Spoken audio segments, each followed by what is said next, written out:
Okay, we are recording. All right, call to order the Beverages Licensing Authority hearing for Wednesday, September 20th, 2023 at 3 p.m. Thank you. We'll start with instructions for a virtual hearing and rules of decorum.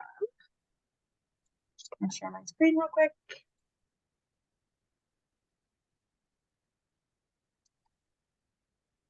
In fact, the city has engaged with community members to co-create a vision for productive, meaningful, and inclusive civic conversations. This vision supports physical and emotional safety for community members, staff, and board and commission members, as well as democracy for people of all ages, identities, lived experiences, and political perspectives. More about this vision and the project's community engagement process can be found on our website, which is bouldercolorado.gov. The following are examples of rules of decorum found in the Boulder Revised Code and other guidelines that support this vision. These will be upheld during this meeting. All remarks and testimony shall be limited to matters related to city business. No participant shall make threats or use other forms of intimidation against any person. Obscenity, racial epithets, and other speech and behavior that disrupts or otherwise impedes the ability to conduct the meeting are prohibited. Participants are required to sign up to speak only using the name they are commonly known by, and individuals must display their full name before being allowed to speak online. Currently, only audio testimony is permitted online for public comment. If you're here to provide testimony for an application, you will appear on camera. I also will let everyone know that there is an option for Q&A in the webinar. That's to be used for if you have any technical difficulties or if you have a question about how like if their Zoom is having some issues or something like that. Just so you know, you can use that, but otherwise we don't use the Q&A else. And then if you are here to give testimony on an application matter, I will promote you to what's called a panelist. You'll need to accept, and at that point, then you can give testimony. So if you're here to give testimony on an application matter, you will stay and you'll let attendees until it's time for your. But I will get to you, don't worry. All right. Next we have roll call. If you'll just speak your presence aloud. Member Mike Absalom. Member Absalom present. Member Michael Carr. Member Carr present. Chair Matt Califano. Member Califano present. And Member Leah Roberts. Member Roberts present. Thank you. Next, we have approval of the Beverage Licensing Authority minutes from August 16th, 2023. Are there any edits from any board members? All right, is there a motion? Member Carr will make a motion to approve. Member Absalom would second the motion. All in favor say aye. Member Califano will abstain. Member Carr, aye. Member Absalom, aye. Member Roberts, aye. Next, I have hearing agenda issues from licensing clerk. And the only thing I wanted to bring up is I would like to ask you, Chair, if you're comfortable, I can open agenda items 6 through 11 at the same time. So those are all permanent modifications for different Circle Ks across the city. So I can open those all at the same time. I'll read them into the record all at the same time. And then that way I can just swear in whoever's giving testimony all at the same time. So like Liquor Bros, for example, will be appearing for all of those. You can swear them in one time, and then we can kind of just go through them one by one, and we won't have to like reopen every time if you're comfortable with that. Otherwise, I'm happy to do it. You actually read my mind. I was going to ask you that in a second here. So I'm glad we're able to do that. But just so I'm getting this correct, we'll just have to hear what the plan is for the modification at each separate location individually, correct? Yeah. Yeah, that's right. And you'll make a motion for each one of them separately too. You won't make like a overall motion or anything like that, but you'll make a motion to approve or deny or with conditions or whatever for each one. It'll just be procedurally easier. And we can also ask the applicants or their attorney to chime in to make sure that they're okay with that procedure as well. But that's essentially what it would be. Any kind of just minimizing as much repetition as we can. And real quick, do we know if they're represented by counsel? They are. Great. I was just concerned about reading of the procedures because each specific location. But all right, great. And then do we need to ask if they're willing to waive the readings for each individual one, or can we do a blanket one? I think you can just check in with them at the beginning, see what they're comfortable with doing. If the attorney is comfortable with waiving it for every single one, then we can do it that way. If there's any one that they want the procedures or read for, then we can just hear from them about that, I think. Does that sound okay with you guys? Yeah, I think that's great. It'll really expedite the process since it's all the same entity. Thank Okay. you. Awesome. So when we get there, that's how we'll proceed. I will move on to agenda item 2, matters from Boulder Police Department, and Officer Deming is here. Good afternoon. Can you hear me? Okay. The only update I have is I think it's prudent for me to advise the BLA that we had been made aware of some alcohol establishments on the Hill that were possibly staying open later than their zoning approval allowed for due to the UGID zoning district up on the Hill.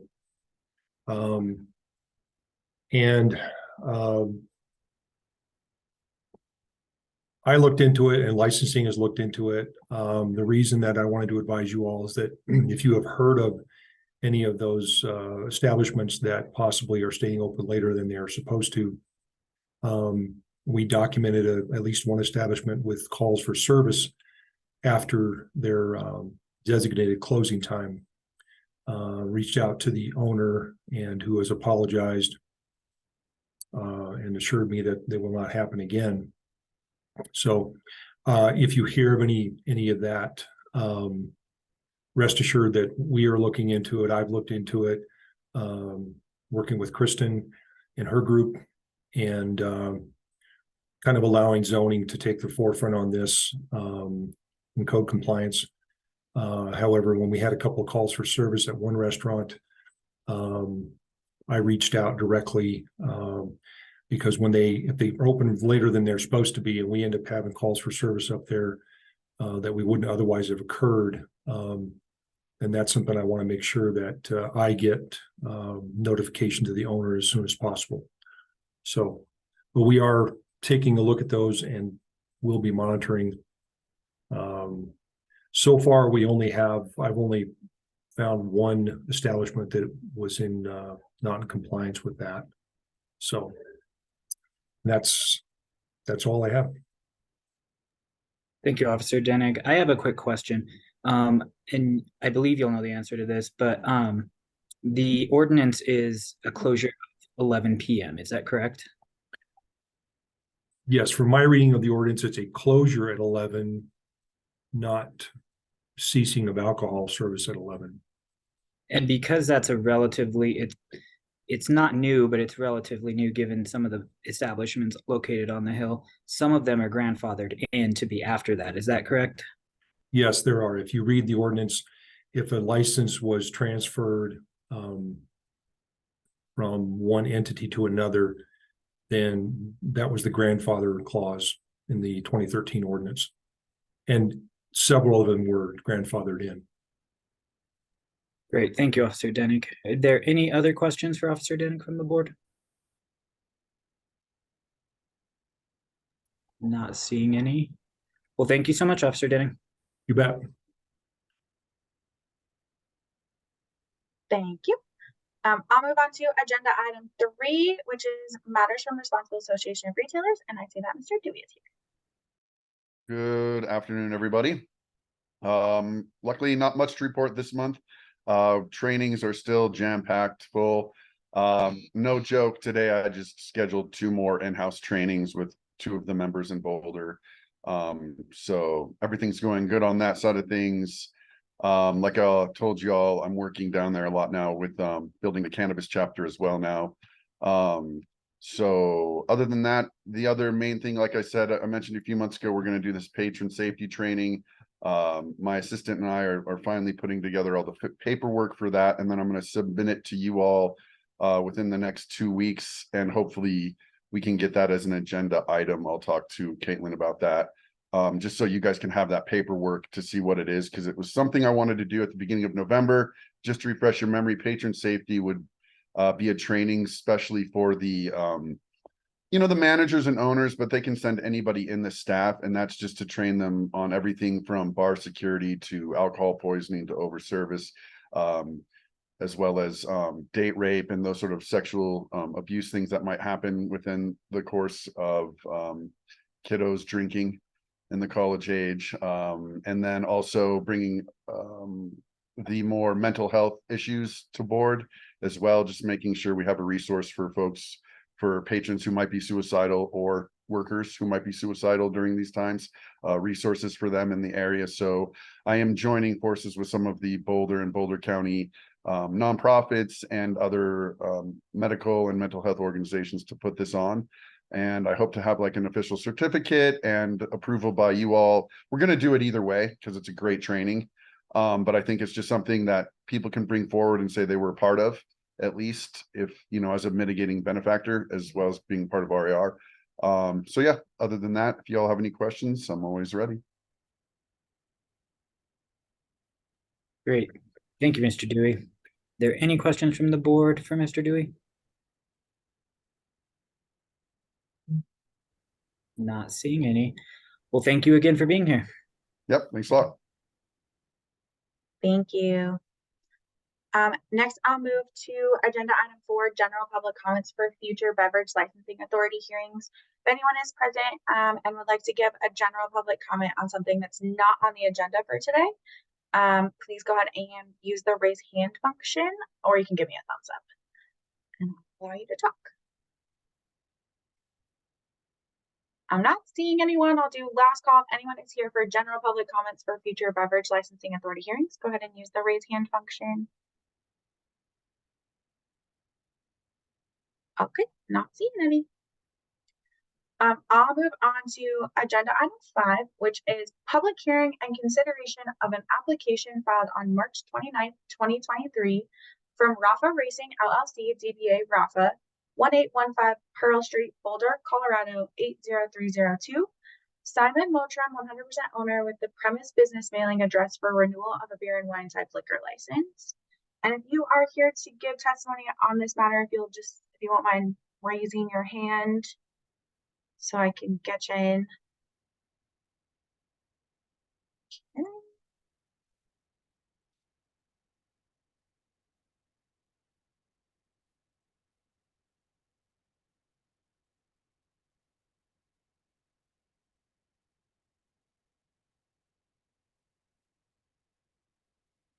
And I do see one person in here, and I just asked to, and then if you can turn your camera on as well.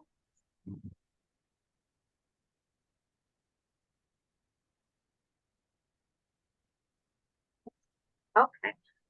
If you will say your name and spell your name for the record. Yeah, my name is Rene Herrera, R-E-N-E. Last name is H-E-R-R-E-R-A. All right, perfect. And then if you'll just explain how you are representing the applicant. So I am the manager of the location at Rafa Boulder, which is 1815 Pearl Street.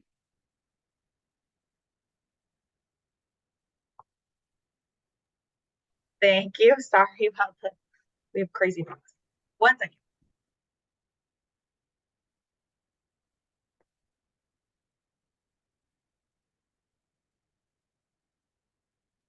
Sorry about that. Okay, and then I'll just get you sworn in here, and then I'll hand it over to the board. If you'll just raise your right hand for me. Do you swear or affirm that the testimony you're about to give is true? Yes. And do you swear or affirm that the premise has been posted for at least 10 days prior to today's hearing? Can you repeat that? You broke up. No problem. Do you swear or affirm that the premise has been posted for at least 10 days prior to today's hearing? Yes. Okay, great. And I will hand it over to the board. Caitlin, did you read the agenda item into the record? Did I miss that? I did read it. Okay, thank you. Yeah. All right. And Mr. Herrera, since you're not represented by counsel, I'm going to go ahead and read the proceedings into the record. Okay. This is a public hearing before the Beverage Licensing Authority of the City of Boulder to determine whether or not the application of Rafa Racing LLC, doing business as Rafa, for a renewal of a beer and wine type liquor license shall be granted or denied. This hearing is conducted pursuant to the laws of the state of Colorado and the rules of the Beverage Licensing Authority of the City of Boulder. The purpose of this hearing is to receive information, data, and testimony by interested parties in order to enable this authority to make the findings and to reach the conclusions required to be made by state law as to whether or not the license shall be renewed. Interested parties are the applicant, residents of the neighborhood affected by the license as previously determined by the authority, and the owners and managers of a business located within the neighborhood. This hearing shall be limited to questions of whether there is good cause not to renew the license as set forth in the notice of hearing dated September 20th, 2023. A record is being made of these proceedings. Those who desire to be heard shall identify themselves by stating their name, spelling their last name, and stating their pertinent address. They shall also be sworn in by the board secretary. Is there any ex parte communication or conflicts of interest from any of the board members? Member Califano, no. Member Carr, no. Member Absalom, no. Member Roberts, no. And is there anyone here that wishes in the attendees that wishes to speak to this agenda item? If you could please raise your hand. Not seeing any. All right, Mr. Herrera, if you could just let us know what's going on with your license and renewal. Yeah, so I am new to the Boulder community. I took over this space last year in June. I want to say in January I was sent, let me see what I have. Our liquor license renewal from the previous regional manager. And I think that was issued, sorry, I just had that. January 18, 2023, expired May 13th of this year. I've just been forwarded a bunch of fees and stuff to just kind of reapply for it. And then I just got an email from the city saying it's not being renewed this year. So I kind of just got back to them. Our HQ is based in London. So someone over there has been kind of handling the sales tax IDs and all that stuff. And I'm just representing the physical location. Great, thank you for that. Yeah. Is there any questions for Mr. Herrera from the board? I just had a quick one regarding your sales tax. Has that all been caught up and taken care of? I saw there was an email from somebody. I know our finance department, she's right now in London. And we received an email from, I think, Penelope Rhodes, and I don't think our finance team has gotten back to them. I think we do have our sales license, retail license in our store. I'm just not sure who do we provide that to. If my finance team is on top of it, I have no communication on that end. I can confirm from the city that sales tax has approved this renewal and they are in good standing with sales tax as of September 18th at 6 p.m. Excellent, thank you so much. Mr. Absalom? Yeah, I had a question, Mr. Herrera. So I'm looking at Yeah. your training here, and you say that no one on your staff has currently been vendor trained because you're going through the staff change, as you mentioned. Yeah. So as of right now, there's not a single person who is fully vendor trained on the staff. Not yet. Okay. Yeah. And it says while we're untrained, we're currently not serving alcohol. There is alcohol still on the premises. We have some from previous events that we've had in the past. Yes. But nothing that we sell has just kind of been stuff we've handed out at events or stuff that we just kind of have for staff parties. In the past, I don't think the clubhouse, which is what we call our store, has really served alcohol. I think occasionally they have a beer. I have no plans of really serving alcohol. We don't have a tap. We don't have wine.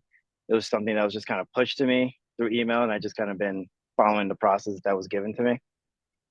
Yeah, so I'm hearing you saying that a lot. You're kind of like new to the process here in town. There's a lot of things that Yeah. we can work on, but even having a staff party, right? Having alcohol on your licensed premise is problematic if you're not trained to serve it correctly.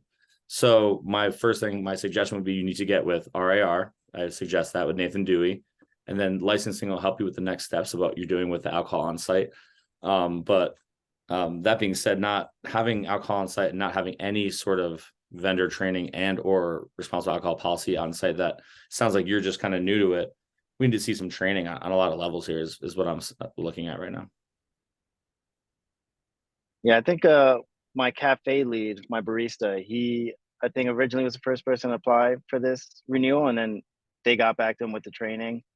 He hasn't done it since we aren't serving alcohol, but yeah, if we do get approved, that is something that my cafe staff are going to be doing.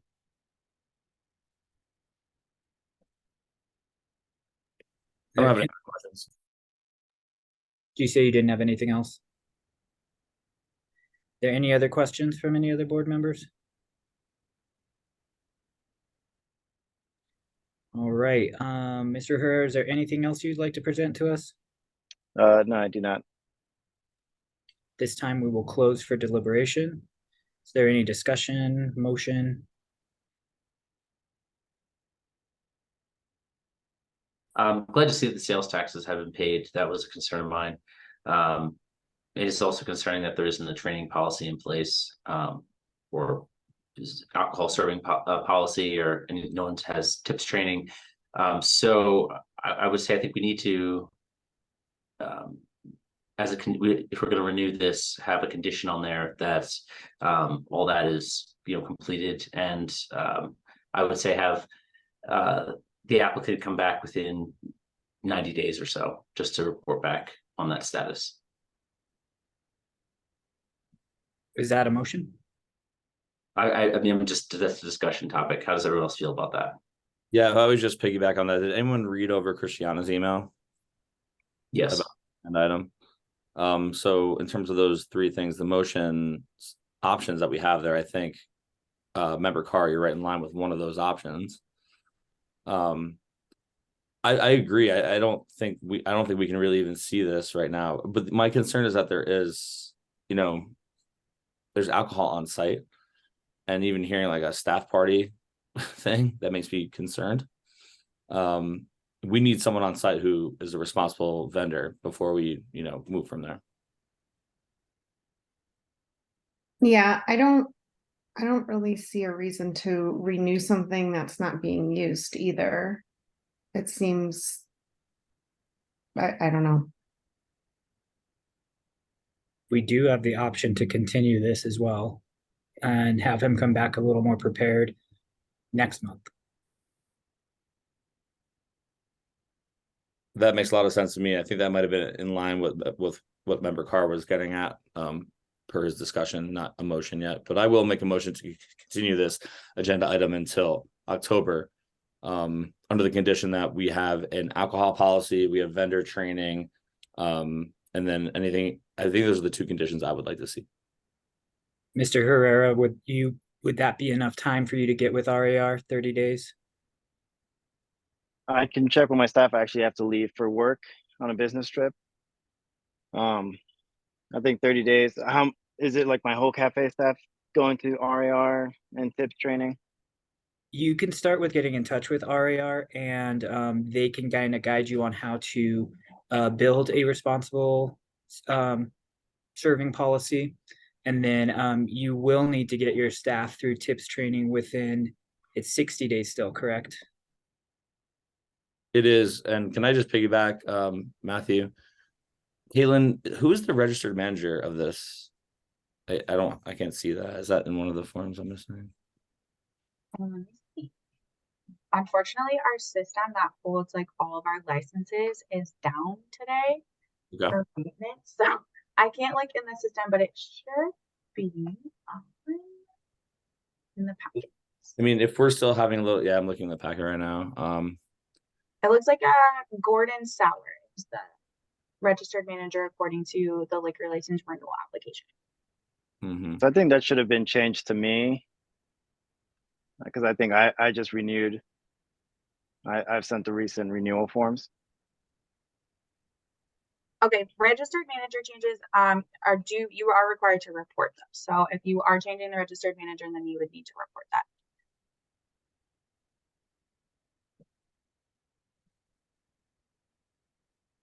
So that would be another thing to follow up with city licensing on.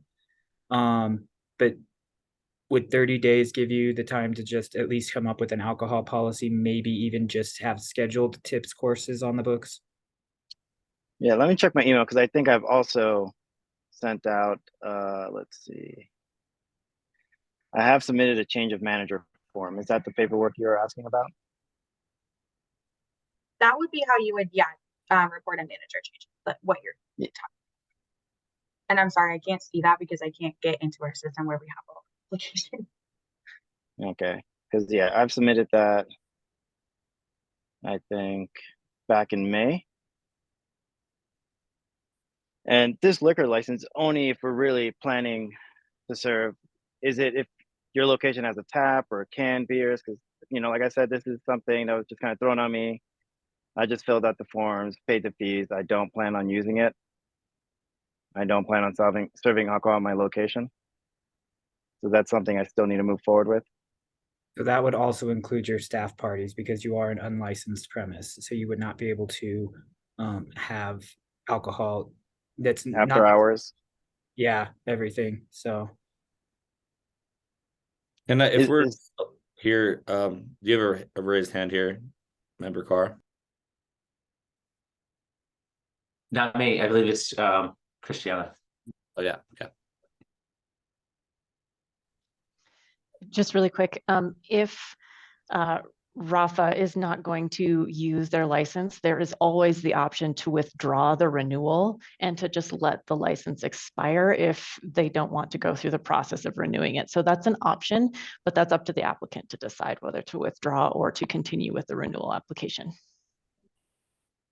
And one thing we do have in our store is we occasionally have private events at our locations. I've seen stores on Pearl Street that don't have liquor license that serve alcohol. Do I have to, if I'm going to be doing those in the future, will I need to apply for a temporary liquor license for events? So that would be, correct me if I'm wrong, Caitlin, but that would be a special event permit. Yeah, there's a couple of different options when it comes to that. So if you have those situations in particular, then you can contact city licensing and we can talk to you about those. It just kind of depends on what exactly the events look like. And while what you mentioned about other establishments without licenses serving alcohol, we have to take that as hearsay, but that is also should not be happening if it's the case. Okay. So at this point, would you like us to continue this? Do you want to withdraw your application? I guess we'll have to continue it because, yeah, we do plan on having some future events that might have alcohol involved. Okay, so we will continue this to the October hearing. In the time between now and then, if you could, our recommendation would be to get in touch with RAR, come up with a responsible service policy, see about getting tips training for your staff, because anybody serving alcohol at any licensed establishment does need to be tip certified within 60 days of Thank you. hire. Yeah. All right, so Mike, I believe you did make a motion to continue this. I No, did. but oh, he did. Okay. Yeah, I think I made the motion to continue it. But I want to amend it slightly to talk about registered manager and having someone who has actually understood the rules and regulations of the city of Boulders. You know, we need someone who, it sounds like we have like a corporate transfer happening here and the understanding around staff parties and things like that. And I think I need to add a little bit more to my motion. So I'll make a motion to continue this item under the caveat that we will see vendor training, a licensed manager who is present, because I'm seeing the same thing in our document. It says Gordon Soar on here. So I want to see a licensed manager here as well. Training and then a responsible alcohol policy would be the three things I'd like to see. That's my motion. Member Califano would second that. All in favor, say aye. Member Califano, aye. Member Absalom, aye. Member Carr, aye. Member Roberts, aye. All right, Mr. Herrera, we will see you next month. All right.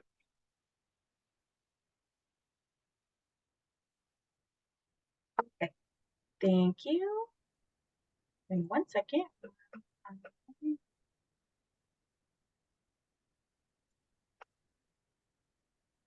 Okay, before I call the next agenda items into the record, if you are present for the Circle K permanent modifications, if you can just raise your hand, I'll promote everyone to panelists, and then we'll talk about how we're gonna proceed with all of these.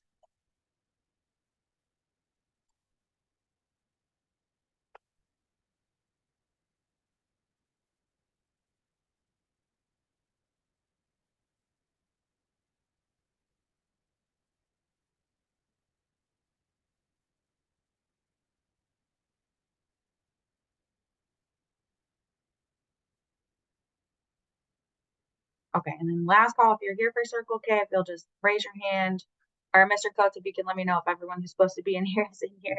Thank you. Appreciate it. Hello, my name is Kevin Coates. I'm here for Circle K. My registration number is 25995. I see Miss Garrett's in there. And Mr. Holmes is down in the lower right-hand corner on my screen. Maybe if he turns his video on and turns on his unmutes himself. I think he almost did that. But he is the regional operations director for Circle K here in the state of Colorado. He was having some trouble with his internal system getting through. There he is. There's Mr. Holmes. Good afternoon. Thank you. We're here. Perfect. And I hope you heard what I discussed with the chair earlier in the meeting, but our plan, if it's okay with you, is to call in agenda items 6 through 11 at the same time. I do have to read them into the record, so it'll take me a minute and we'll read those into the record, and then I can swear in everyone one time, and then we can just go through each one and the board can discuss and then make a motion for each one, but we won't have to call them into the record every single time. Thank you. I did hear all of that, and we will have no problem with that. We certainly would waive the reading for all of them to save that time and trouble. In terms of the motion with respect to each matter, we will ask that those be at the end of each matter, not at the end. And we will incorporate from one hearing to the next that testimony which is redundant. So for instance, with Ms. Garrett's and her qualifications associated with the petition and survey, as well as the experience of Mr. Holmes, we'll just ask to incorporate those things into each one going forward, so we don't have 6 different sets of testimony regarding the same thing. All right, everyone on the board and Christian, everyone is comfortable with that, I will proceed. Great. Okay, so if everyone will just bear with me for a minute, I'm going to read into the record the all of the Circle K items as they're on the agenda, and then I will swear in, and then we'll get going. Okay, so agenda item 6 is public hearing and consideration of an application filed on June 28th, 2023 from Circle K Stores Inc. DBA Circle K Store number 2709851 1480 Canyon Boulevard, Boulder, Colorado 80302. Kathleen Cunnington, President, Vice President, Secretary, and Treasurer. Dennis Toole, Senior Vice President. Daryl Davis, Senior Vice President and Director. Kim Kwiatkowski, Assistant Secretary.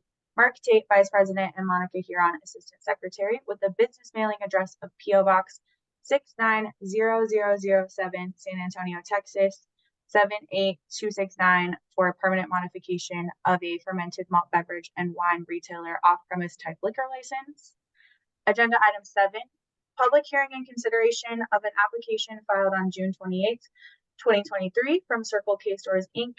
DBA Circle K Store number 2709861, 2877 Baseline Road, Boulder, Colorado 80303. Kathleen Cunnington, President, Vice President, Secretary, and Treasurer. Dennis Toole, Senior Vice President. Daryl Davis, Senior Vice President and Director. Kim Kwiatkowski, Assistant Secretary, Mark Tate, Vice President, and Monica Huron, Assistant Secretary, with a business mailing address of P.O. Box 690007, San Antonio, Texas 78269, for a permanent modification of a fermented malt beverage and wine retailer off-premise type liquor license.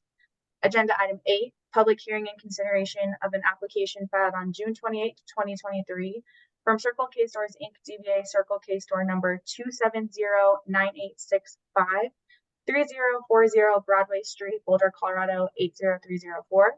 Kathleen Cunnington, President, Vice President, Secretary, and Treasurer. Dennis Toole, Senior Vice President. Daryl Davis, Senior Vice President and Director. Kim Kwiatkowski, Assistant Secretary. Mark Tate, Vice President, and Monica Huron, Assistant Secretary, with a business mailing address of P.O. Box 690007, San Antonio, Texas 78269, for a permanent modification of a fermented malt beverage and wine retailer off-premise type liquor license. Agenda item 9, public hearing and consideration of an application filed on June 28, 2023 from Circle K Stores Inc. DBA Circle K Store number 2709866, 3185 28th Street, Boulder, Colorado 80301. Kathleen Cunnington, President, Vice President, Secretary, and Treasurer. Dennis Toole, Senior Vice President. Daryl Davis, Senior Vice President and Director. Kim Kwiatkowski, Assistant Secretary. Mark Tate, Vice President, and Monica Huron, Assistant Secretary, with a business mailing address of P.O. Box 690007, San Antonio, Texas 78269, for a permanent modification of a fermented malt beverage and wine retailer off-premise type liquor license. Agenda item 10, public hearing and consideration of an application filed on June 28, 2023 from CST Metro LLC, DBA Circle K Store number 2741110, 2995 30th Street, Boulder, Colorado 80301. CST Diamond Holdings LLC 100% owner, Daryl Davis, President and Senior Vice President, Operations. Mark Tate, Vice President, Operations, Rocky Mountain. Brian Bednarz, Vice President, Operations, Gulf. Kathleen Cunnington, Treasurer and Senior Vice President, Global Shared Services. Evan Smith, Vice President. Giovanna Rudia, Corporate Secretary. Kim Andrews, Assistant Secretary, Rocky Mountain. Randy Horn, Assistant Secretary, Gulf. Kim Kwiatkowski, Assistant Secretary, with the business mailing address of P.O. Box 690007, San Antonio, Texas 78269, for a permanent modification of a fermented malt beverage and wine retailer off-premise type liquor license.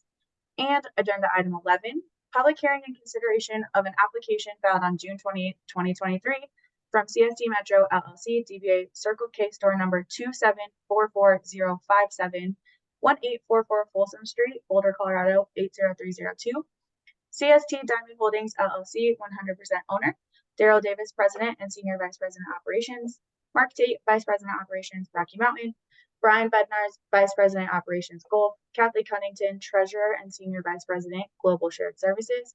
Evan Smith, Vice President. Giovanna Rudia, Corporate Secretary. Kim Andrews, Assistant Secretary, Rocky Mountain. Randy Horn, Assistant Secretary, Gulf. Kim Kwiatkowski, Assistant Secretary, with the business mailing address of P.O. Box 690007, San Antonio, Texas 78269, for a permanent modification of a fermented malt beverage and wine retailer off-premise type liquor license. Thank you, everyone, for bearing with me. Okay. I will now swear whoever's going to be giving testimony in. So if you're going to be giving testimony, I'll have you go one at a time. If you'll say your name and spell your name for the record. Eva, you can go ahead and start. Okay, was waiting. Bless your heart. That was a lot. Well done. Well done. For the record, good afternoon, members of the authority. For the record, my name is Eva Garrettson, Garretson, one of the owners of Liquor Licensing Professionals doing business as Liquor Pros. We conducted the Needs and Desire Survey. We're located at 5515 Saddle Rock Place here in Colorado Springs, Colorado. Thank you. And do you swear or affirm that the testimony you're about to give is true? I do.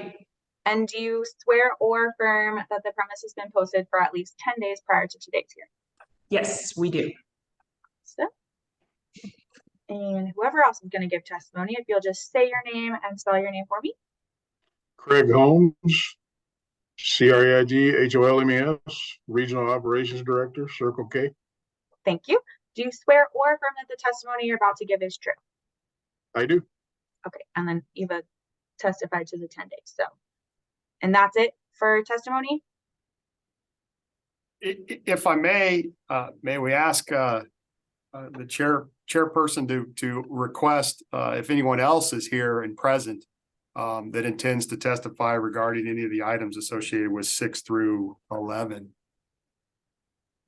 Haven't quite gotten there yet, but Gotcha. I wasn't sure if it was the right time. It seemed like it was queued up okay, but but please, I understand. Do you have any other witnesses that you plan on testifying? We do not. Great. Is there any ex parte communication or conflict of interest from any of the board members? Member Califano, no. Member Absalom, no. Member Card, no. Member Roberts, no. Great. And is there anyone in the audience here that wishes to speak to this agenda item? If you could please raise your hand and specify, well, we'll get to that, but you'll need to specify which agenda item you're speaking to.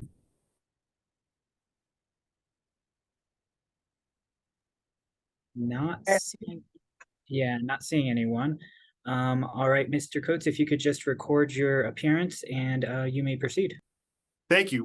My name is Kevin Coates. My registration number is 25995. I'm here on behalf of Circle K and CST, and all doing business at Circle K stores. I also did want to say thank you for waiving the readings of each item. We do waive all of them. We appreciate Ms. Kellogg reading all of those into the record. That's a tough task. We certainly don't want to make anyone else have to read everything else into the record again associated with the rules of procedure. But we do appreciate your time here today. Mr. Holmes is the Regional Operating Director of Circle K here in Colorado. We will call him first, then we'll call Ms. Gerritsen each given matter associated with her testimony for the petition and survey conducted regarding needs and desires. We'll call Mr. Holmes first, but with that, just a brief introduction of why we're here. We're here because of Proposition 125, which was voted on by the public back in November and became law in I believe, March 1 of this year. Circle K is expanding their area or their footprint within the store to include wine. And we certainly want to give the authority the understanding of where it'll be, where it's kept. We've gone through the zoning process to give them notice as well in terms of this. And that's essentially what we're here to tell you about today. With that being said, if I may. Yes, please proceed. Thank you. I think we'll start here with Mr. Holmes. Mr. Holmes, you were just sworn in, is that correct? Correct.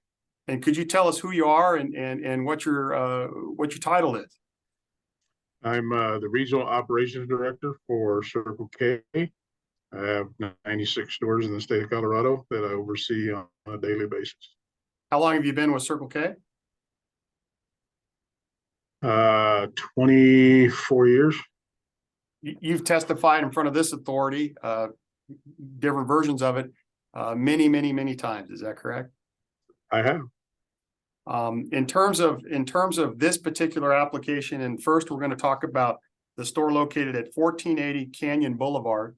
That's item number 6 on our agenda. Can you tell us why it is we're here and what it is that we're doing?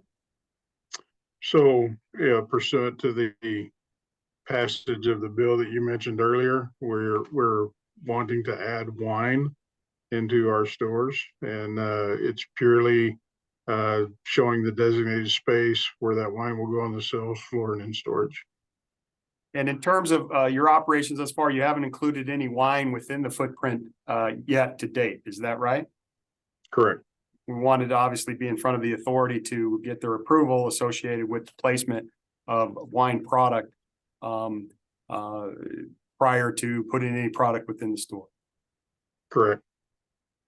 In terms of the diagrams that have been submitted and the page numbers for this set of diagrams, both the before and after, are I believe 44 through 47.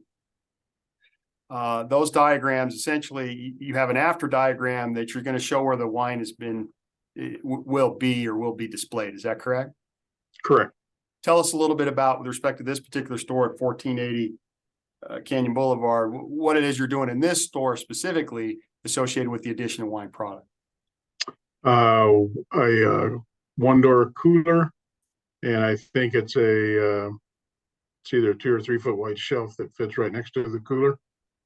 And then the back stock commensurate with where we keep beer back stock now. And will, no changes associated with the beer? No, And is the diagram that's been submitted and is part of the record that the authority have, is it accurate in terms of where it is that you wish for the wine products and the beer products to remain and be kept? it is. In terms of this setup, how is it that this is set up in a lawful manner so that we don't have, for instance, alcohol being sold to minors, visibly intoxicated, or minors or visibly intoxicated persons? Well, we work with our staff very diligently to make sure we're compliant with state and local laws as far as how we serve.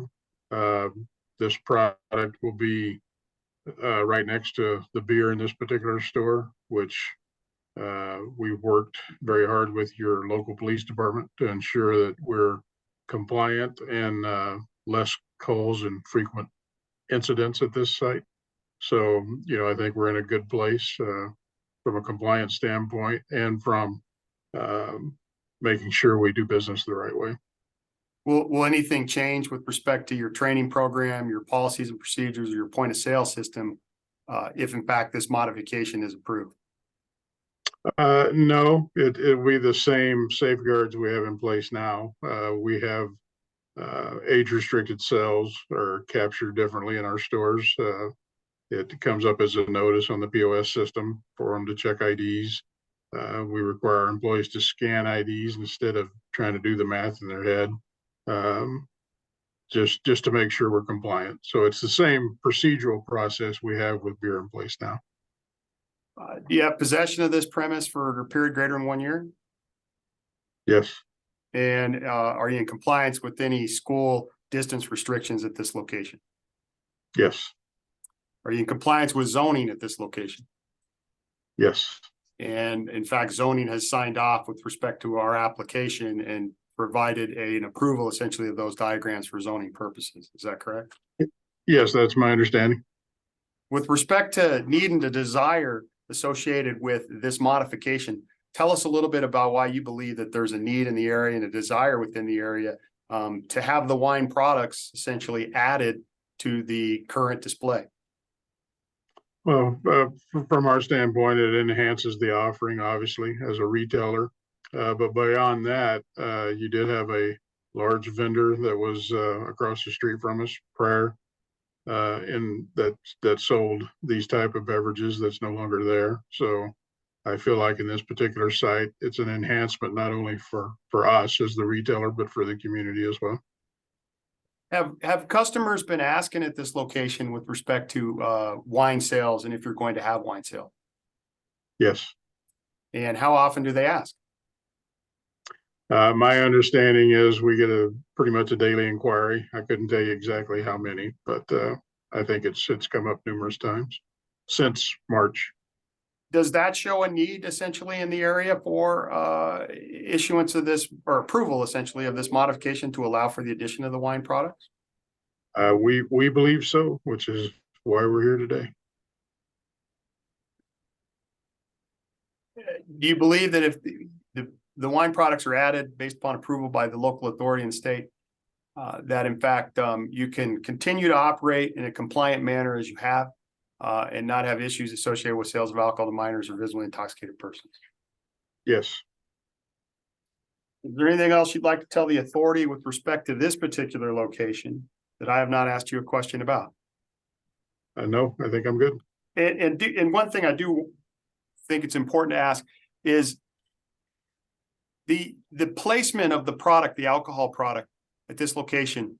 One of the things that state liquor is very interested in right now, amongst other local authorities as well, is that the placement of those products is not close to products that are essentially inviting to children. Toys, candy, soda pop, those kind of things, or certain types of soda pop.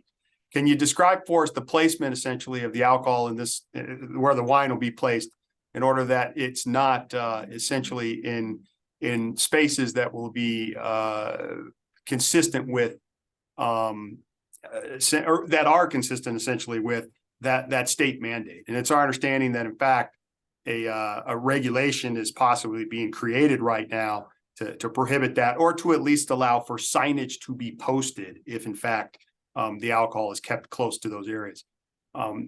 Tell us a little bit about how you plan to comply with that if in fact that regulation is placed into effect. Yeah, correct. And in this particular site, we placed it across the hallway from beer. So it's close to beer from a synergy standpoint.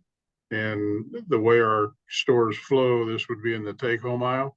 So it's actually next to bulk packages of soda and ice. The candy is in the middle of the store. So, you know, the store is not super big, so it's hard to get away, but from the placement that we chose for this particular site, we're not in a direct synergy with candy or toys in this store. And if the regulation is in fact passed and it does require signage, we certainly will attempt to comply or will comply with whatever its requirements are. Absolutely. Very good. I don't have any additional questions for Mr. Holmes. I would tender him to the authority for any additional questions he may have. Are there any questions from any of the board members? Not seeing any. All right, Mr. Coates, you may proceed. Thank you. Ms. Garrettson. Yes, Mr. Coates. Hello. Hi. Could you were previously sworn in, is that right? Yes, sir, that is correct. And it's my understanding that you put together a petition and survey for this location here at 1480 Canyon. Yes, sir, we did. Please tell us a little bit about yourself, about your company, and about that petition and survey process. So Liquor Pros has been around since 2012. I took over the company in 2017, and by my last count, I've done over 4,000 surveys and petitions throughout the entire state of Colorado. We are a third-party petitioning company, which means we do not guarantee results for the client. We just simply provide the survey, and the results are what they get. And how many times have you testified in front of this authority, best guess, in terms of a petition and survey that you've put together? Probably just as many, if not more, than the 4,000. So many times you've been in front of this board. Yes, sir. Very, very good. Well, tell us a little bit about the petition and survey, how it was conducted, and what its results show. Yes, sir. So Liquor Pros conducted the needs and desires survey regarding the new or the modification of fermented malt beverage and wine off-premises type liquor license located at Circle K store number 2709851, located at 1480 Canyon Boulevard. This particular location, we did the survey on Monday, August 28th and Tuesday, August 29th. We did have 6 of these we had to get done, so time was of the essence. We fought weather, we fought a multitude of things. We try not to be in Boulder, no offense, around a CU game, just because doesn't help. So we did work with those in the time frame that we had. We did obtain survey samples in and around the area, closest to the area, and residential in close proximity to there.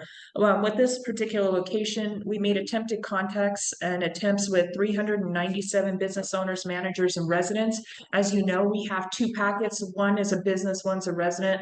The business packets, we do ask those folks to write in whether they're an owner or manager at that point in time, so they identify themselves as such to the authority.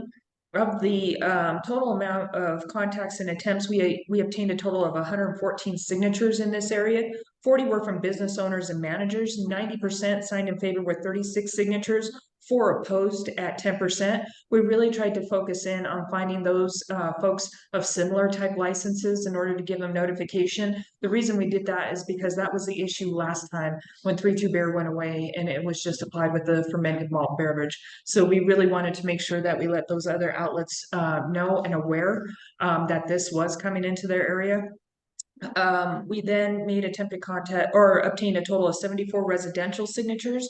58 signed in favor at 78% and 16 opposed with 22%. If we combine these totals, just the raw numbers, we have 82% signed in favor at 94%, 20 opposed at 18%. We do ask those folks to write in why they are in favor or opposed to this license. because of reasons of opposition, there is case law that sometimes throws them out if the authority allows. On page 2, we have those listed under reasons for opposition signatures. If the authority allows those to be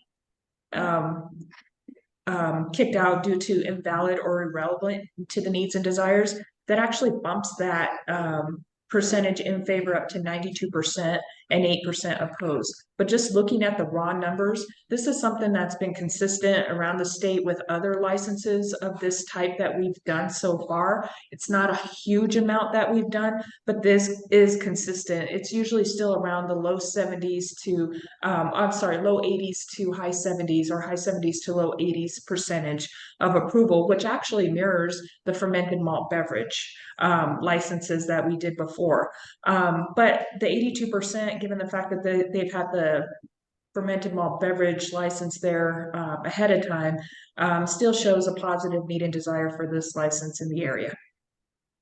Do you believe then essentially the results of your petition and survey show that there's a need and desire within the boundary given to us by the city for the modification to be approved with the addition of those wine products? Yes, sir, I do. Does it also show that the current outlets essentially, or the current licenses of similar type, are not meeting the need essentially of need and desire of the surrounding neighborhood based upon your petition and survey? Correct, they are not. Is there anything else you'd like to tell the authority that I have not asked you a question about? No, sir. I would tender you to the authority of any additional questions they may have. To the extent that we have to move to admit the petition and survey, we will, but my understanding is it's already part of the packet, and the authority can take administrative notice of it. Thank you. Are there any questions from the board for Ms. Gerritsen? Not seeing any. Mr. Coates, please proceed. So essentially we'd ask and just argue at the conclusion of this particular matter that there's been a showing of a need and a desire. There's been a showing essentially of all of the compliant issues with respect to your policies and procedures 8-3-5. In terms of the modification, we'd ask that the modification be approved because there's no one here to rebut essentially the prima facie case that's been submitted for it. Thank you. We will close for deliberation at this time. Is there discussion, any motions?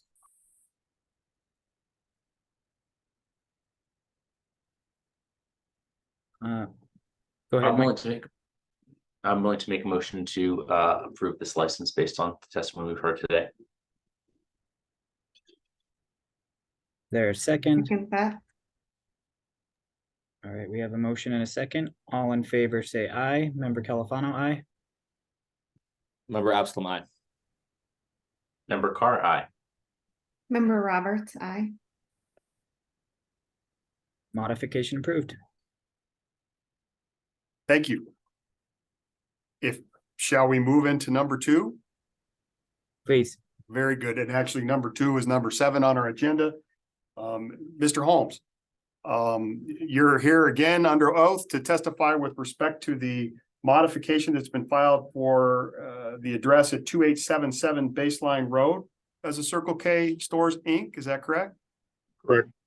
And your testimony from item number 6, you incorporate that testimony into this record associated with item number 7 with respect to who you are and essentially the generics in terms of what it is that you're doing by adding wine products or requesting to add wine products to this particular location.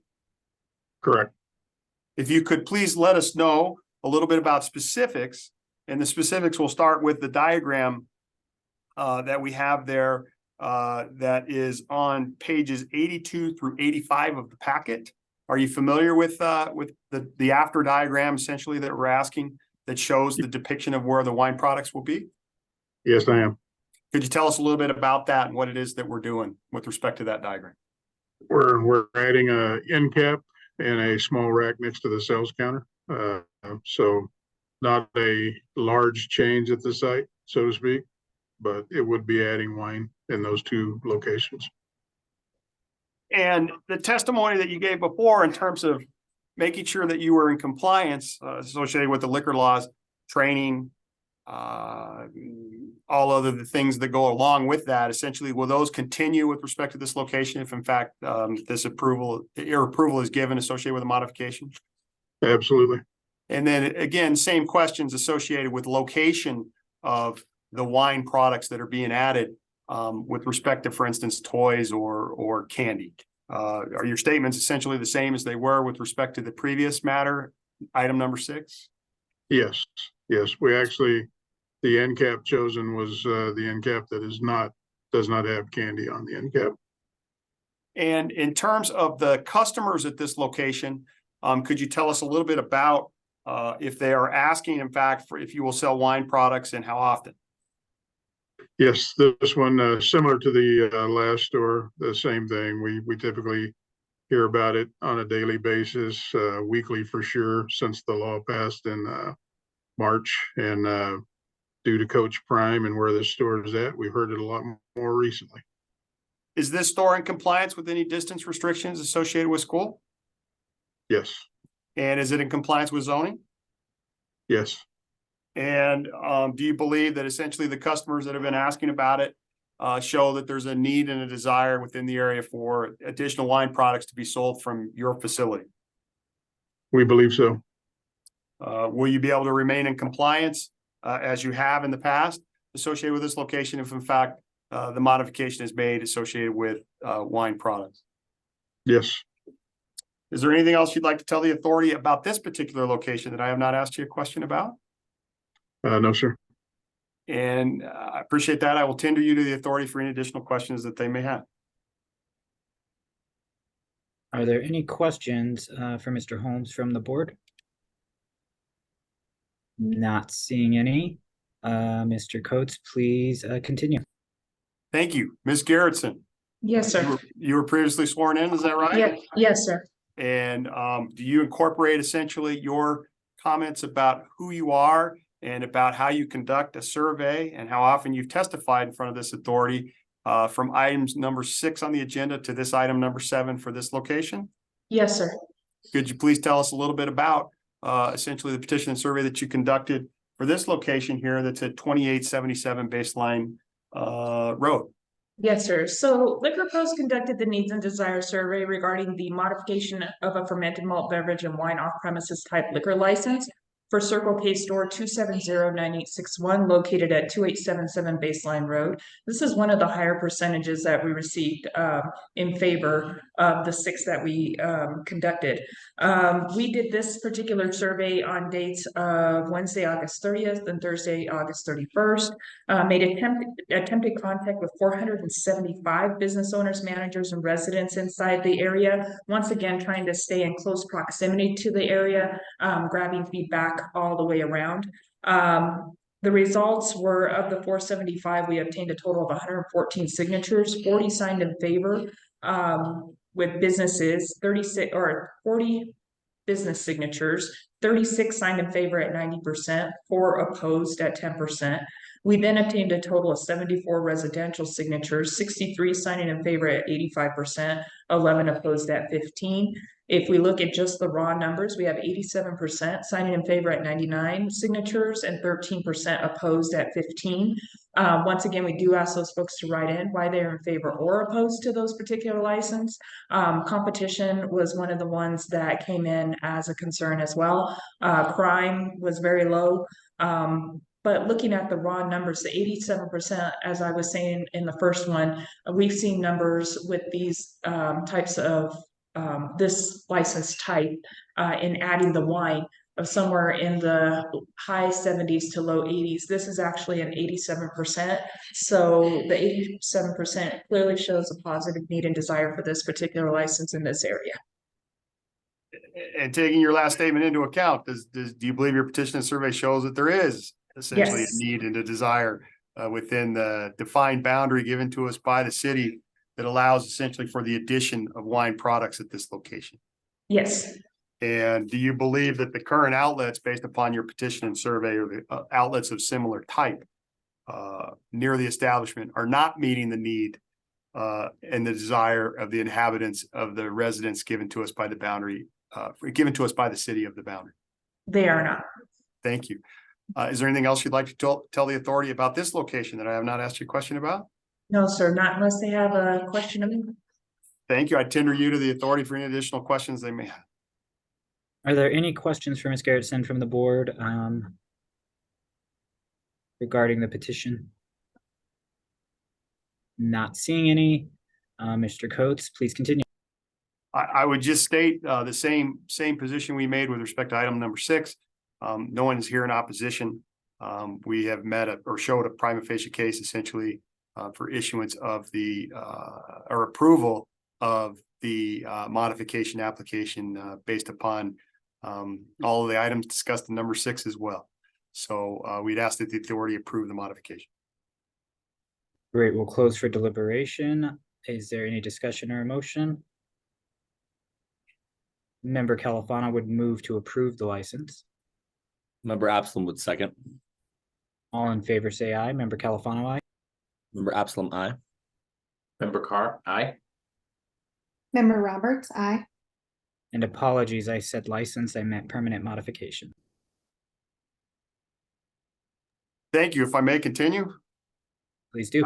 I'm trying to have these lined up so I can go from one to the next, but here we go. Thank you very much. Mr. Holmes? Oh, you've muted yourself there. Oh, there you go. Mr. Holmes, are you there? I am here. You've previously been sworn with respect to items number 6 and 7, is that correct? Correct. And are your statements associated with the generics of who you are, your experience with Circle K, and your training program, those types of similar things, is it the same as it is for item number 6 as it is for this item? Yes. And do you incorporate essentially those statements into this particular item number 8? Yes. And all of item number 8 associates the Circle K Stores Inc. application for a modification to include wine products at 3040 Broadway Street in Boulder. Correct. In looking at the diagrams essentially that have been submitted, and I believe these diagrams are found in the packet under pages 120 through 123. Are you familiar with essentially the after diagram in that packet? Yes, I am. And could you tell us a little bit about the specifics associated with this store here located at 3040 Broadway Street, where the wine products will be added if in fact this permit essentially or this modification is approved? Yes, it's inside the store to the right of the front door as you enter, next to Take Home Soda. So again, keeping in mind that we need to be as far away from candy or toys as possible. It's a 1-door cooler with a 2-foot shelf next to it. And that is the only place we have where we're putting wine in this particular site. And is this store, you have possession of it greater than 1 year period of time? Yes. Is it in compliance with all school distance restrictions? Yes. Compliance with all zoning restrictions, or the zoning has essentially approved your diagram as submitted? Yes. And with respect to this location, tell us a little bit about the need and the desire in terms of the clientele that is going into the store and what their thoughts are in terms of whether or not you're going to sell wine products. Similar to the other sites, this one is north of downtown, kind of a neighborhood type store. And we've had several inquiries as to when are you going to have wine in? So I think the needs have been similar to the other sites and the requests have been similar as well. Is there anything else you'd like to tell the authority that I haven't asked you a question about? No, I'm good. Thank you. I tender you the authority for any additional questions they may have. Are there any questions from the board for Mr. Holmes? Not seeing any. Mr. Coates, please continue. Thank you. Ms. Garrettson, Yes, you were previously sworn in, is that right? yes, And sir. you gave testimony in items number 6 and 7? Yes, sir. Do you incorporate that testimony into this particular matter with respect to who you are and essentially how you conduct a petition and survey associated with needs and desire? Yes, sir. Please, if you could, tell us a little bit about specifics associated with this particular location, which is at 3040 Broadway Street. Yes, sir. So Liquor Pros conducted the needs and desire survey regarding the new fermented malt beverage and wine off premises type liquor license located at Circle K Store 270-9865, located at 3040 Broadway Street. We did this particular survey on Friday, August 25th, Sunday, August 27th, and Monday, August 28th. made attempted contacts with 400 business owners, managers, and residents, obtained a total of 111 signatures. This was the lowest favorable location. It is closer to the school, I believe, as well.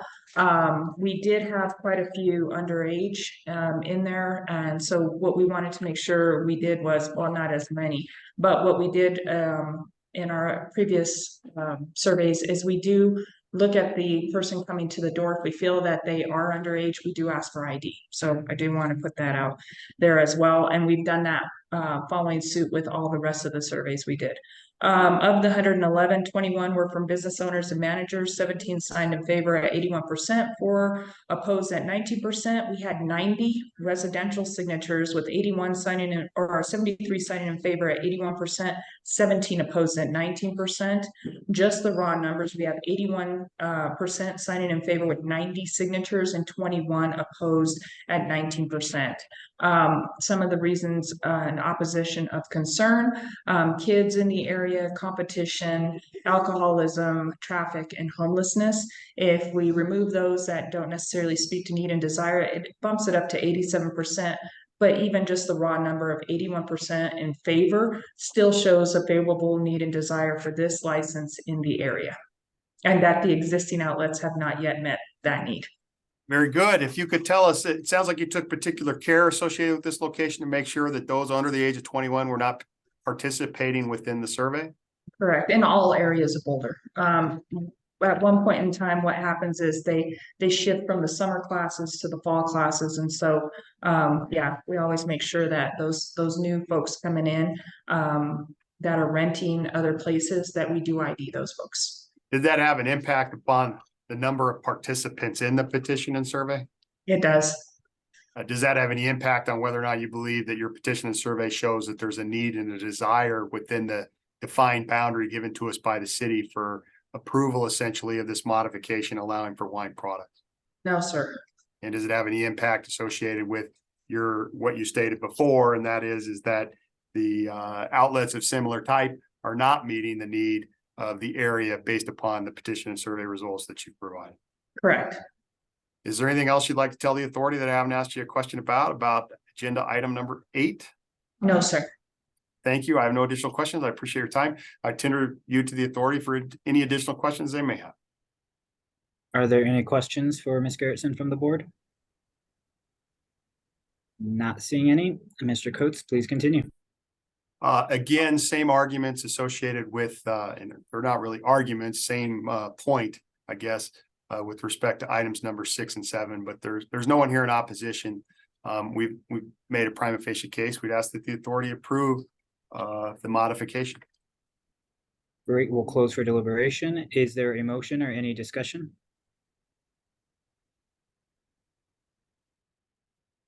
I'll make a motion to approve. There, Member Absalom would second the motion to approve the modification. all in favor say aye. Member Califano, aye. Member Absalom, aye. Member Carr, aye. Member Roberts, aye. Permanent modification approved. Thank you. Mr. Holmes, we're on item number 9. I'm here. This is a modification essentially of 3185 28th Street, that location. Are you familiar with the diagram that's been submitted to the authority for this location? That being those diagrams before and after contained at items 44 through 47 of the, I'm sorry, I gave you the wrong numbers. They're at 158 through 161 of our packet. Yes, I'm familiar with the site. I thought this one was 198 though. Well, this is item number 90, item number 9.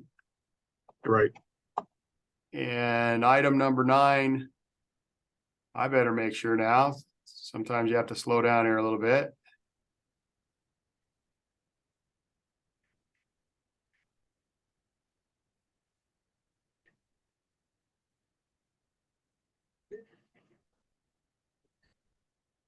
Pages 158 through 161.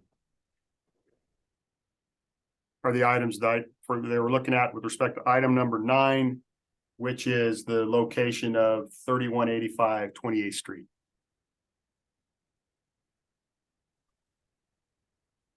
Yes, I'm familiar with the site. Very good. Tell us a little bit about that, the addition of the products at this particular location, if in fact it is approved. We're just placing it on an end cap, a very small offering this site. So it's a 3-foot section on a rack across from the beer and not on the same gondola as candy. Do you incorporate your comments associated with training and experience from the previous items, number 6, 7, and 8 into this particular matter, which is number 9? Yes, And do you believe that you can be compliant associated with the laws of Boulder and the state if in fact this modification is approved? I do. At this location is, you have possession essentially greater than a 1-year period? Yes, Is it in compliance with any distance restrictions associated with school? yes, And is it in compliance with zoning? yes, And zoning has in fact approved based upon our application, the footprint that's been submitted to the zoning department. correct. Tell us a little bit about needs and desires in this area in terms of what the customer base is saying for this location. Similar to the other ones we spoke about earlier. Since March, we've had a consistent traffic flow that has asked when we'll have wine and if we'll have wine. And do you believe that you can operate lawfully if in fact this application is approved? I do.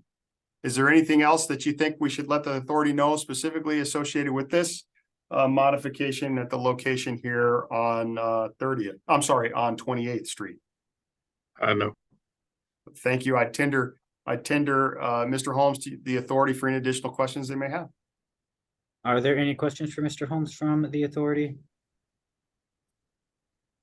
Not seeing any. Mr. Coates, please continue.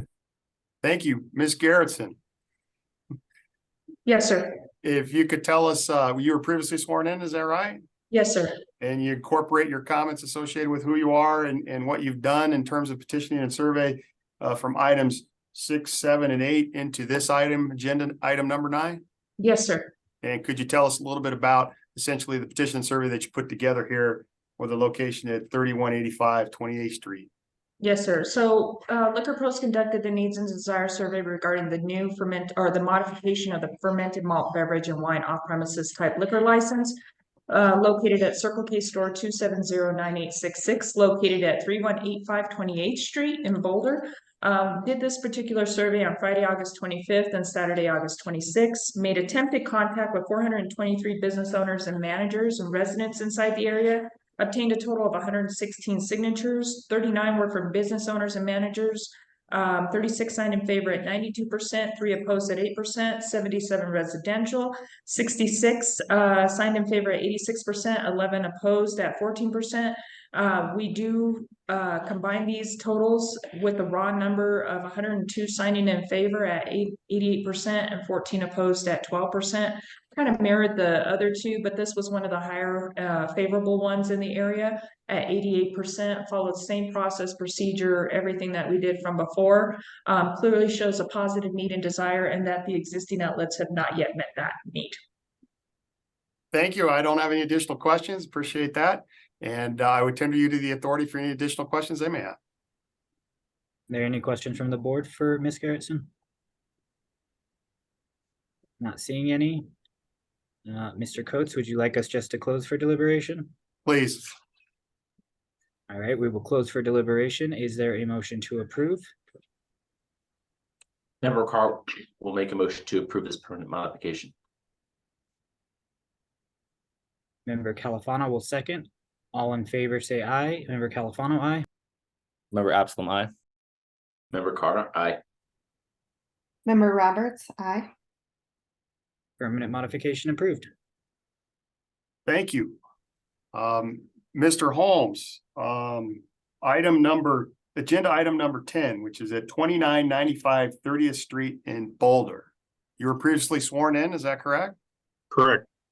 Incorporate your statements, the generic statements essentially that you've made with items number 6, 7, 8, and 9 into this hearing 10? Yes, And are you familiar essentially with the diagrams, specifically the after diagram contained within our packet at pages 196 through 199? I am, because this is the one I was looking at before. Very good, very good. If you could tell us a little bit about this particular diagram and the placement essentially of the wine products, if in fact this modification is approved. Yes, so this one has 2 racks, one right in front of the sales counter and one right next to the food island. Again, separated from candy, but with some synergies close to the beer. A little different layout in this store. Same comments with respect to the previous items that we've discussed with respect to compliance associated with the sales of wine at this location, if in fact this modification is approved? Yes, And is it in compliance with essentially any distance restrictions associated with schools? it is. Compliance with zoning? Yes, And you have possession greater than 1 year associated with this location? yes. Tell us a little bit about the need and the desire at this particular location. This is one where we seem to get more requests. Again, a neighborhood store, couple blocks off the main road there. But a good site that gets quite a bit of traffic from the surrounding homes. Very good. Is there anything else you'd like to tell the authority that I have not asked you a question about? No, Appreciate that. I tender you the authority for any additional questions that they may have. Are there any questions from the board for Mr. Holmes? Not seeing any. Please continue, Mr. Coates. Thank you. Ms. Garrettson? Yes, sir. Do you- Oh, go ahead. Sorry. Do you incorporate essentially your comments, your generic comments from line item, agenda items number 6, 7, 8, 9 into this matter number 10? Did I get that right? 6, 7, 8, 9 into this matter number 10 in your previous testimony? Yes, sir. Could you tell us a little bit about essentially the petition and survey that you conducted with respect to this location here, which is at 2995 30th Street? Yes, sir. My pleasure. So Liquor Pros conducted the needs and desire survey regarding the modification of a fermented malt beverage and wine off premises type liquor license located at Circle K Store 2741110, located at 2995 30th Street. Conducted the needs and desires on August 25th, August 26th, made attempted contact with 589 business owners, managers, and residents inside this area. A little bit of a struggle trying to find people to open a door. However, we were able to obtain a total of 119 signatures. 40 were from business owners and managers.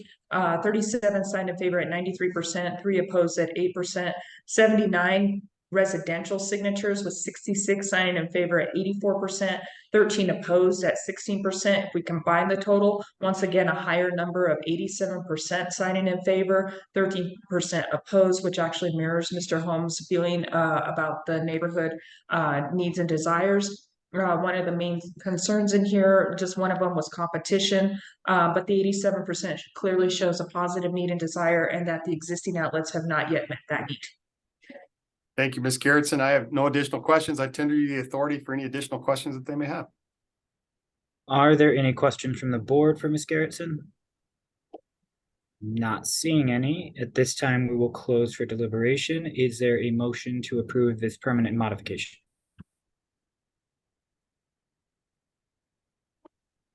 Member Califano would make a motion to approve. Member Carr will second the motion to approve permanent modification.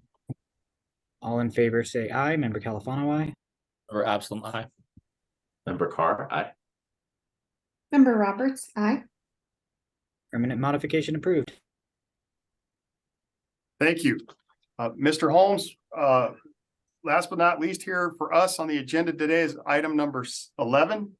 And this is a CST Metro doing business as Circle K Inc. located at 1844 Folsom Street. Is that correct? correct, And you were previously sworn in, is that right? correct. And do you incorporate essentially your generic comments associated with the statements made in all of the all of the agenda items, that including 6, 7, 8, 9, and 10 associated with compliance, associated with training and experience, your experience, as well as generic operations. Yes, Are you familiar with essentially the floor plans that have been submitted associated with this location, which are at packet items number packet pages number 234 through 237? yes. And if you could tell us a little bit about that after diagram and essentially what it is that we're doing specifically at this location. Specifically, the back corner on the right-hand side of the store, we'll be adding a shelf and a cooler for wine. And you incorporate essentially all those previous comments into this particular line item number 11 with respect to compliance? Yes, Possession greater than 1 year at this location? yes, And compliance with school restrictions?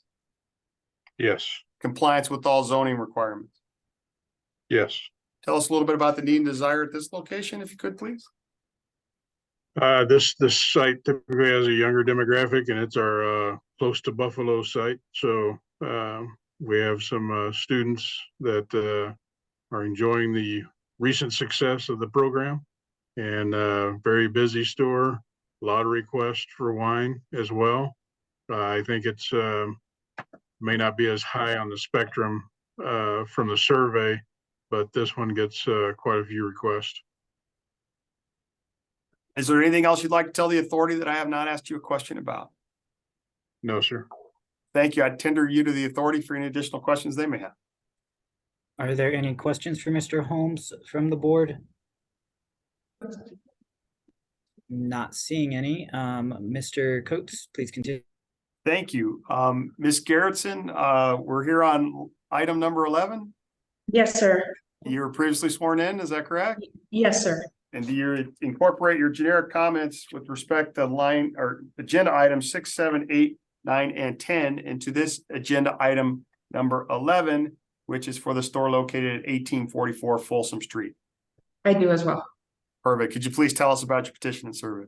Yes, sir. So Liquor Pros conducted the needs and desires survey regarding the new modification of a fermented malt beverage and wine off-premise type liquor license of Circle K Store 2744057 located at 1884 Folsom Street.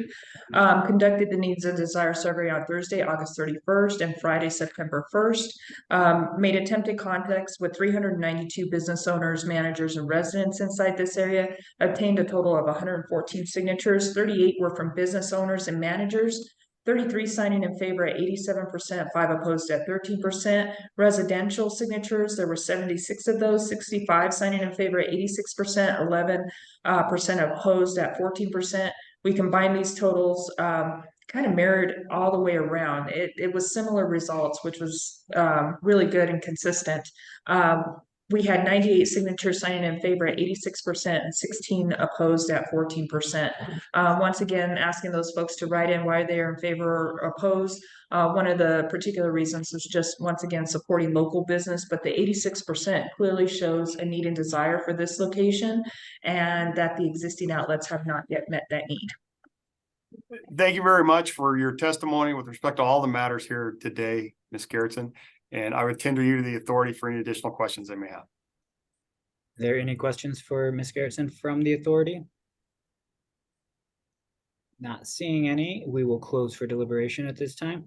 And Is there Chair Califano, may I be excused? I apologize. I do have another matter in Thornton and I gotta drive through Denver to get there. So Yes. if that's okay with you. Yes, you may be. Oh, okay. My apologies. Thank I should have asked for that right no. when she finished that last one. Thank you. Thank you, everyone. I appreciate you. All right, so we'll close for deliberation. Is there a motion to approve this modification? Member Carr will make a motion to approve this permit modification. Member Roberts will second. All in favor, say aye. Member Califano, aye. Member Absalom, aye. Member Carr, aye. Member Roberts, aye.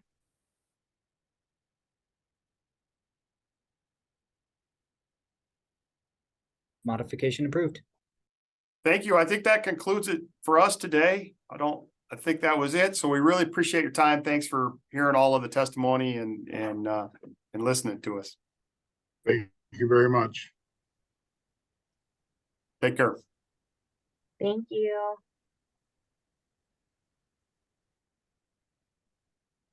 Okay, give me a second while I get everyone moved to where they're supposed to be. Okay. All right, thanks everybody. Next we have agenda item 12, public hearing and consideration of an application filed on July 6, 2023 from Boulder Broker Inn LLC, DBA Broker Swim Club / Bottom of the Rocks, 555 30th Avenue, Boulder, Colorado 80303. Jenna Williams, 100% owner and member, and Eric Jacobson, proposed registered manager, with the premise business mailing address for a new hotel restaurant type of liquor license. And if you are planning on giving testimony for this item, please go ahead and raise your hand and I'll get you in.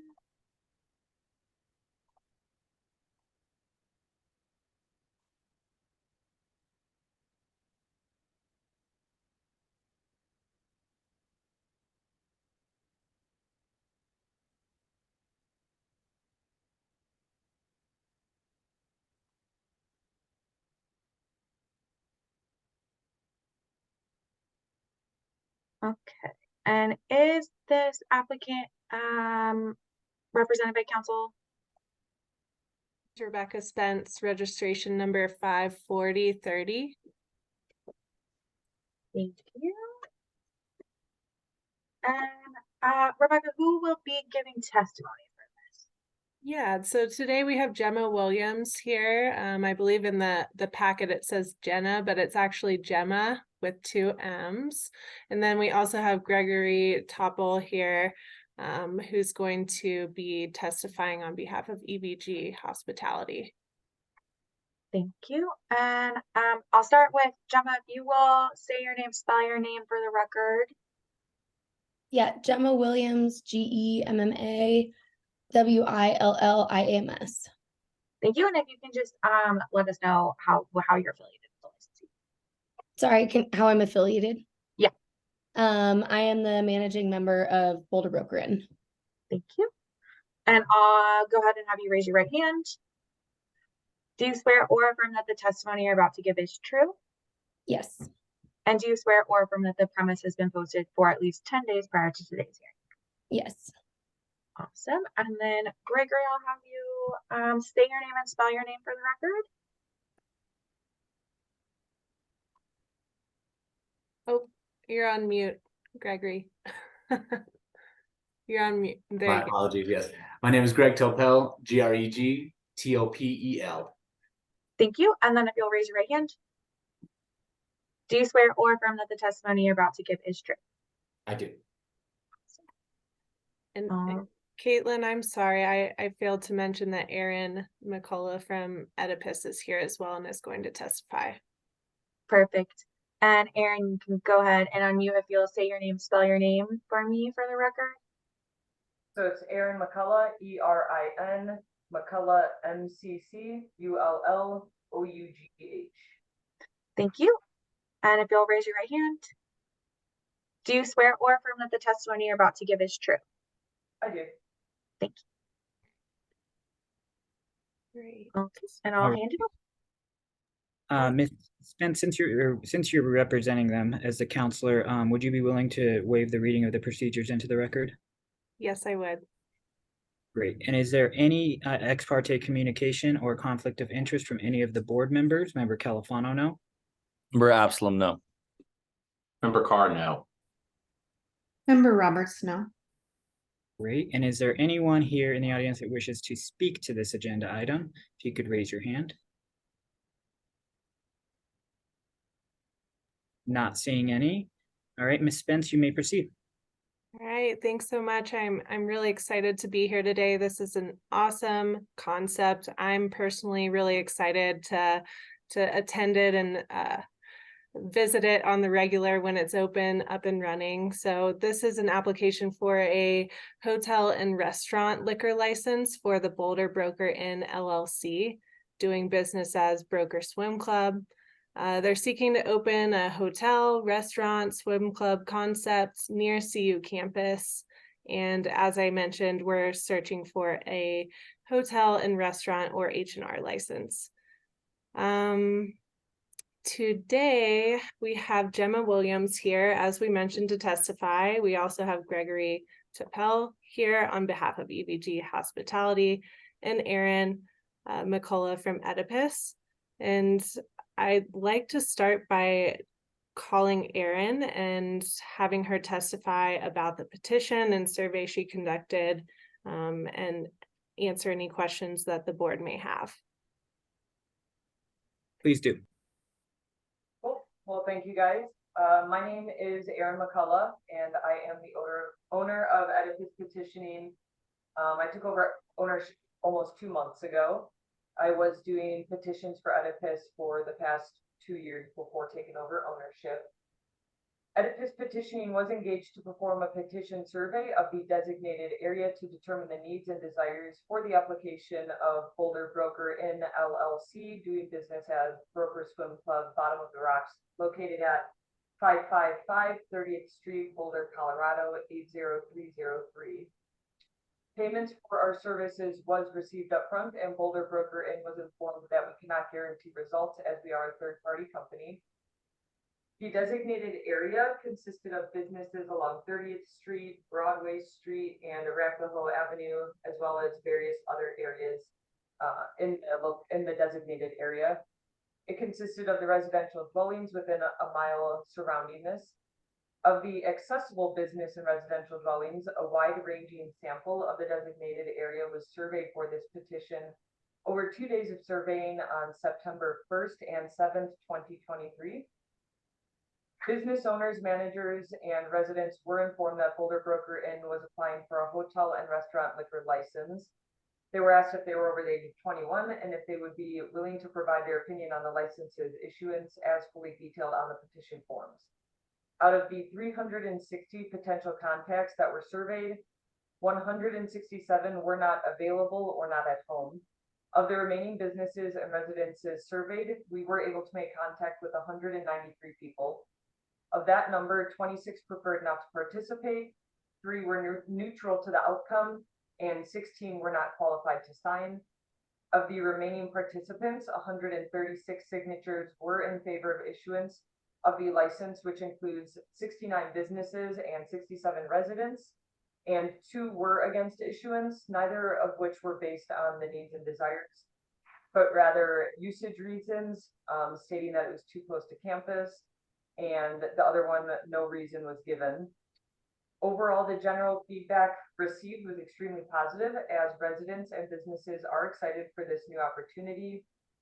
So 98.56% of those who participated were in favor of issuance, and only 1.44% of those who participated were in opposition.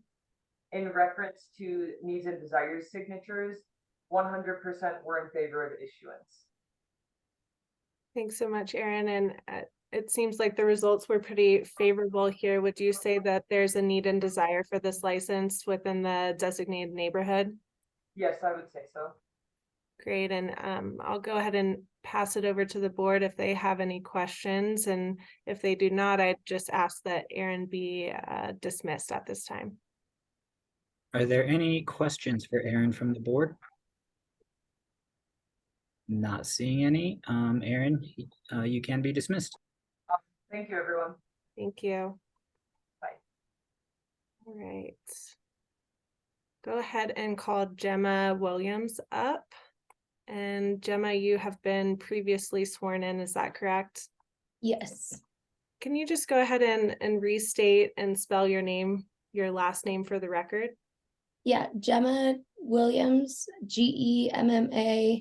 Last name is Williams. And you're here on behalf of the Boulder Broker Inn? Yes. And what's your position with that company? I'm the managing member. And as the managing member, do you own 100% of the company? Yes. Great. And where's your establishment located? We're at South Boulder at 555 30th Street. by 30th and Baseline. Great. And where's your, or what is your proposed opening date? We're hoping for October 1st with construction and everything. We'll see. Yes, an ongoing construction in this establishment at this point. What are your proposed hours of operation at this time? 7 a.m. to 1:55 a.m. However, those operating hours will be really based on the volume and need of the property. So we'd like the opportunity to be able to operate from 7 to 1:55. However, it's likely we won't utilize all those every day. Great. And how many days a week? 7. And do you lease or own the space? We lease the space. And is the landlord aware that you're applying for this H&R license here today? Yes. Great. I'd like to talk a little bit about the concept. Can you just provide the board with some details about the concept and your vision for the Boulder Broker Inn and Broker Swim Club? Yeah. So we're hoping that this establishment can kind of be a community invigorator for residents, people from out of town, alumni, students, kind of a unique concept to Boulder in that it's a members swim club that is based in a hotel, yet it's open for the public. Really looking for a great quality of shared plates, craft cocktails, mocktails, serving local beer, and also kind of providing a space for games, live music, a swimming pool, and kind of another setting to watch some Colorado sports. And yeah, so the kind of reinvigorating an old property that used to once be quite grand and lovely and putting some life back into it. Great. And what's different about this concept than others in the area?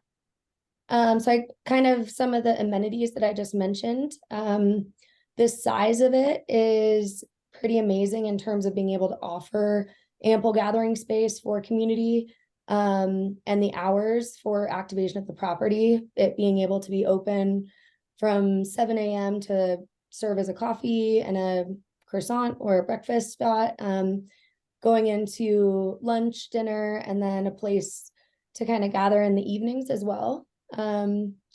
Swimming pool, in our mind, it's kind of a lacking amenity in Boulder. We have very few public places that you can go and enjoy, let alone get some really nice food and drinks while you're baking in the summer's heat, pretty much. The hotel, they've been working on renovating it and kind of bringing it back to life as well for the last almost 3 years now. Game room will be a place that you can actually have some wholesome activities that don't necessarily revolve around drinking for all ages, and place to watch sports since most of our sports bars are pretty much gone these days.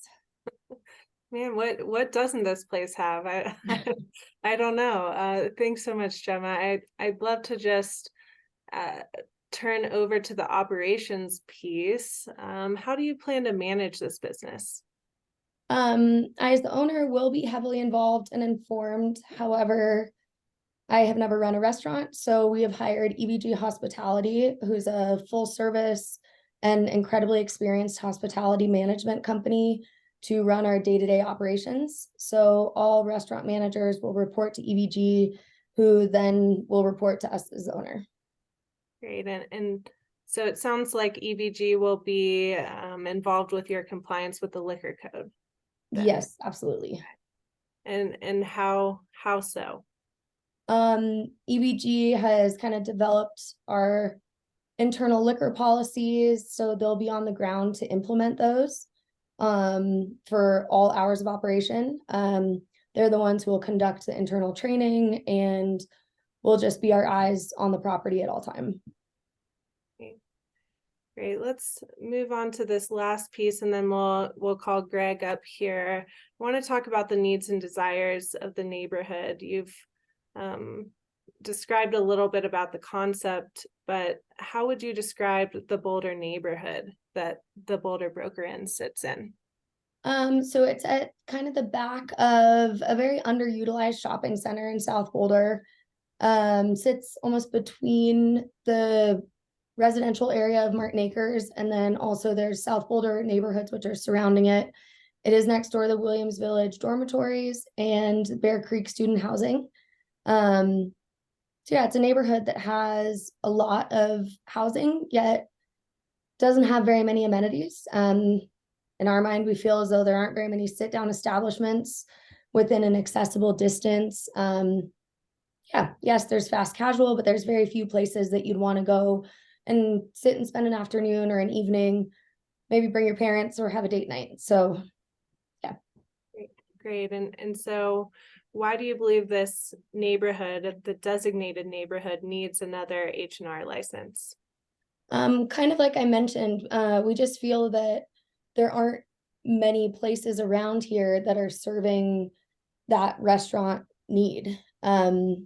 And also it being the hotel, there's giving the hotel an amenity that actually you can get food and drinks at and kind of round out your whole experience, we think is very important. Yes, and so have you talked to others within the neighborhood about the concept? Yeah, we really have. Okay, and what feedback have you received? We have received a great deal of positive feedback, and quite a lot of excitement for this property to reopen and to kind of change from, it used to be a wonderful place, then went through a very rough patch with the last owners, and so it's just kind of coming back to its heyday, we're hoping.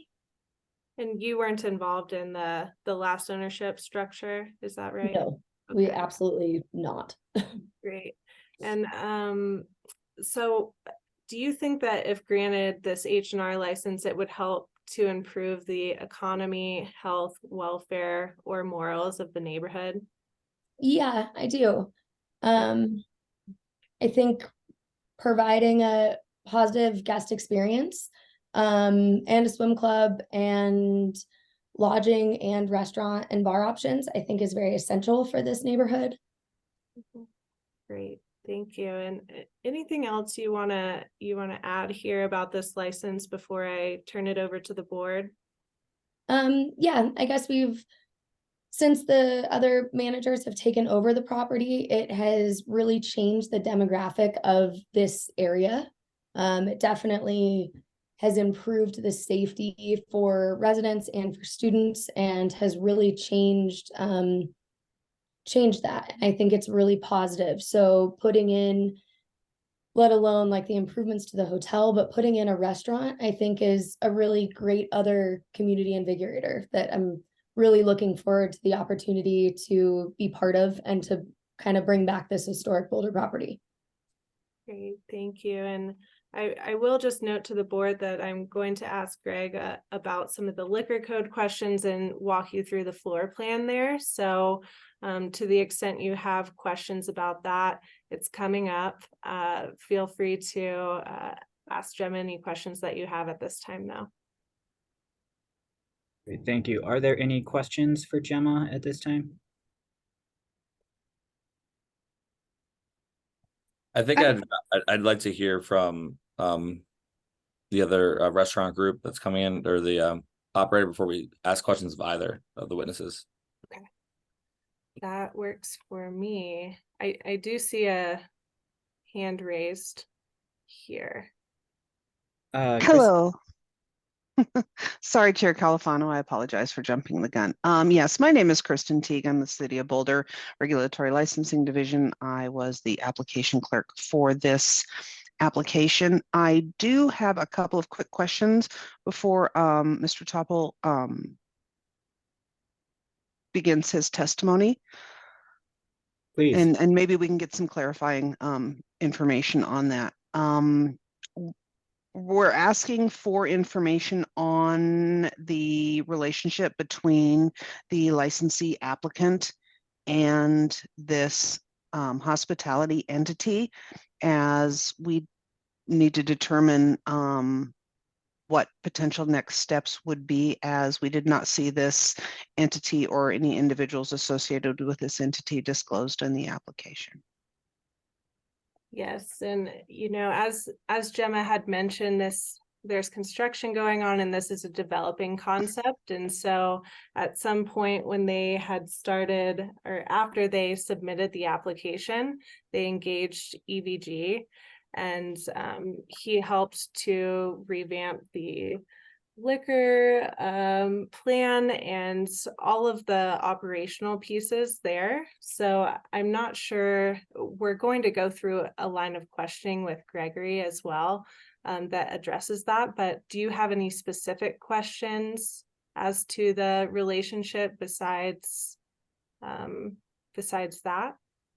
I would just ask for additional clarifying statements as to the nature of the business relationship, whether it's ongoing or just this one time, and as soon as they're open, that relationship has ceased to exist, or just what that full scope is due to liquor requirements. Sure. And I will answer, and then I'll let either Greg or Gemma jump in, as they're, of course, the business deal makers here. But it's my understanding that this is an independent contractor relationship, and that EVG has been hired to help Gemma get up and running, and then serve as a sort of operational or general manager until they feel that they've found somebody, or they can train somebody else to take off.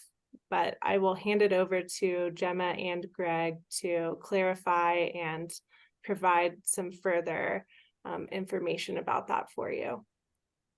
And I'm happy to field that initially if you'd like. Yeah, that'd be great. Okay, yeah. So EVG Hospitality is our hospitality management company. We offer really two platforms of services. Sorry, I'll get that hand down at some point. And one is a consulting service that's really secondary to us. What we do with most of our clients, as is in this case, is an ongoing hospitality management arrangement. So we are engaged indefinitely. We take care of we are the thread, the tie that binds. So as general managers or managers come and go, all of us, we are that safety net. We are the continual thread that makes sure that all standards are met, all compliance is met, those kinds of things. That's the engagement. And I don't know if it's of any help, but I'd be happy to share kind of what that agreement looks like with the scope of services involved. Would that be helpful to anybody? Or I think that covers it. Thank you so much for clarifying. I'm happy to field any other questions for Gregory and Gemma on that extent. And did that clarify enough, or would you like greater detail?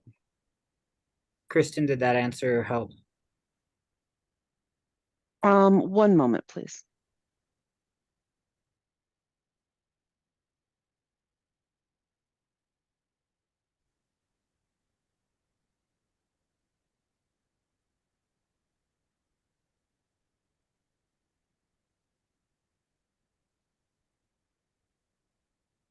Also, if it helps, we have this same arrangement with multiple clients in Colorado. We have had this arrangement. We currently have one with Stella's just across the way. We are certainly well represented within Boulder and Liquor Licensing Authority. Yes, thank you for that. At this time, staff would ask the chair and the authority to entertain a brief recess. Agreed. Go ahead. Thank you.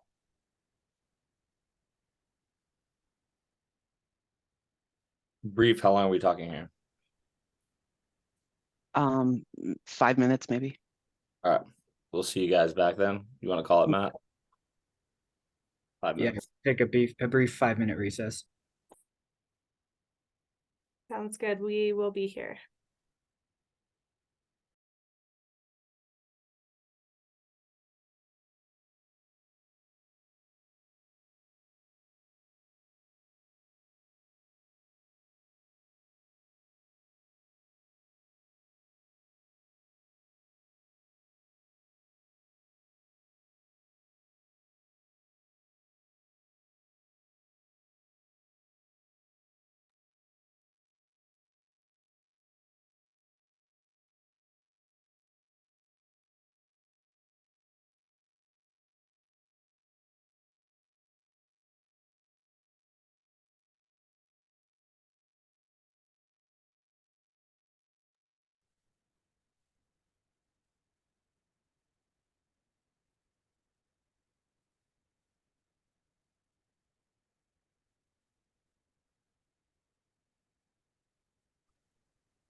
Okay, I think everyone is back, so you can go ahead and resume testimony, I think is where we're at.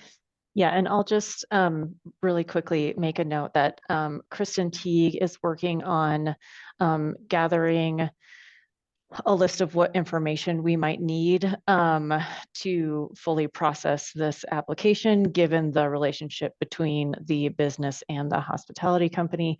And she is working on that right now, but Chair Califano, if we are okay, or not if we are, but we are okay to continue with the testimony for now, and then we can check back in with Kristen once the applicant's testimony is done. Yes, Ms. Spence may continue. I would just ask that Kristen interlude as soon as she finds out. Yes, and we're happy to, amend or do whatever is needed here today quickly on the record. So just let us know, Kristen and Christiana, and we'll get it done. Okay. All right. I guess where we stopped was, did the board have any additional questions for Gemma, or can we go ahead and move on to Greg? Please move on to Greg. Okay, great. All right, Greg, are you ready? Yes, ma'am. Let's see, can you please state and spell your name for the record once again for me? Greg Topel, Gregtopel. And can you tell me who you're here on behalf of today? The Gemma Williams and the Boulder Broker. And what is the company that you work for, and what is your position in that company? I'm CEO of EVG Hospitality, a hospitality management company operating in and outside of Colorado. Great, and can you just tell us and the board a little bit about your background and your history? I know you gave us a brief overview, but you've done a lot. So if you could just let us know, give us an overview. Sure. About 5 years ago, I started this hospitality management company, and previous to that, for just over 20 years, I was director of operations and general manager of the Walnut Restaurant Group, which was Brasserie 1010, The Med, and Via Perla. During that time, so I have a great deal of intimacy and love for the Boulder market. During that time, we took our custodianship of liquor licenses incredibly seriously and did not have any infractions with those restaurants. And at the peak, they were doing about $15 million a year. So it was quite the adventure. 5 years ago, I left on great terms with them, started a hospitality management company that really found its niche doing food halls, some in Kansas City, Oklahoma City, those kinds of things. I branched out, did some nationwide work, decided that I had been and done the Boulder market, but had very recently have now stepped back into it for projects such as, we helped out the Hungry Toad and Salt. We're currently affiliated in a very similar style with Stella's Cucina, a brand new restaurant that is doing gangbusters as well, and are really excited to be a part of this project. I think that kind of sums up where I've been in the last little stretch. Yeah, no, thank you. And it sounds like you have a lot of experience in this area, and would you say that's potentially why Gemma came to you in the first place, to seek your expertise on the liquor code and the municipal code in the Boulder County? Yeah, I'd say that. And these folks are also thinking about reinvigorating the Mediterranean restaurant, and given that history, that's kind of where these conversations began, and then it blossomed into this potential multi-unit partnership. Okay, great. And just one more question on this relationship while Kristen's looking into this. I want to know about your understanding of what your company has been hired to do in this space.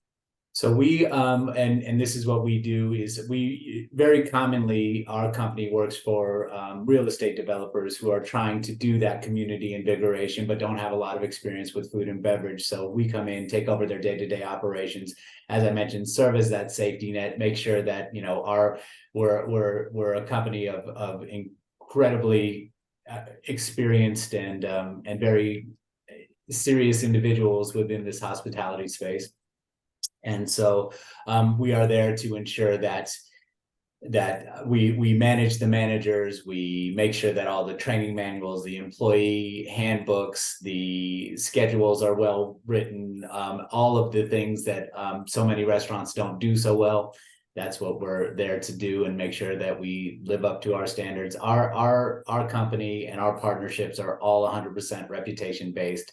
So everything that we do is designed to build long-term relationships and excellence. The name of the company is EVG. It stands for excellence, value, and gratitude, and that's what we try to base everything. Great, thanks so much. I'll go ahead and ask you to turn over to the floor plan, and if I'm permitted, I believe I am, to share my screen here. Yes, I am. Okay.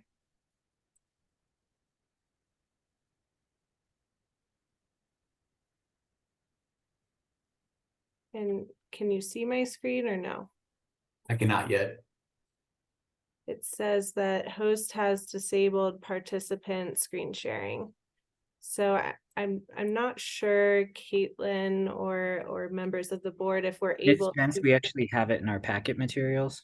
Okay. Yeah, I'm so sorry. My dogs are barking. Can you, what are you trying to share? I just wanted to share the revised floor plan for the establishment. I just find it to be easier to walk through all together. But if that's not an option, no worries. We can talk it through. Yeah, only city staff is allowed to share on public meetings. I can share if the board would like. Otherwise, I did send it in an email as an exhibit to the board this morning, and it's also on our website for anyone who wants to look. But I'm happy to share it if the board would like to see. Great, thank you. Greg, do you have a copy of that floor plan in front of you? Okay, I do. great. Yeah. And that's the most recent floor plan that was approved by Zoning, Planning and Development Services this morning. Confirmed. Correct. Okay. And does this floor plan appear to be a fair and accurate depiction of the Boulder Broker Inn? It is a fair and accurate depiction of what it will be. Yes. There's ongoing construction, correct? Correct. Okay, great. So let's start with the first floor only. Can you just point out or explain to us where the entrance and exits are in the establishment? Certainly.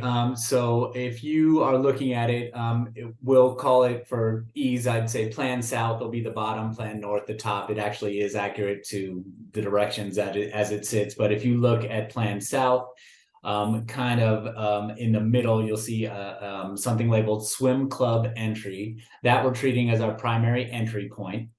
You will see that the other primary entry, mostly for hotel guests, is if you were to travel that almost due north, you'll see a kind of a large vestibule that says to from hotel lobby. That's the in and out for the hotel guests. So those are the primary entry points. You do have a staff entry and exit, plan east, which is in the lower right-hand corner of what's the kitchen area. And then you have a number of other exits that were really used as emergency exits and will not be necessarily utilized in the day-to-day, which are on, if you see that upper pool deck, you'll see there's an emergency exit on the left of the upper pool deck and on the right of the upper pool deck. And then the only other entry access point is if you look on the lower pool deck, there's another way to get into the hotel that you can use on that floor as well. Great. And I understand there are multiple floors to this establishment. Is that right? Yes, the Boulder Broker Inn is a 4-story hotel. And there are no other entrances or exits besides emergency exits on those floors? I think that sounds accurate. Yes, there's stairwells. I think you could consider those back stairwells staff entry and exit. So I don't know if that qualifies as, they're not necessarily guest facing. Yes, the guests will go through the lobby and hit the elevators and stairs and stuff. Yeah, and on the stairways to those aren't entrances and exits to the establishment itself though, correct? To the first, no, no, what we're looking at, no.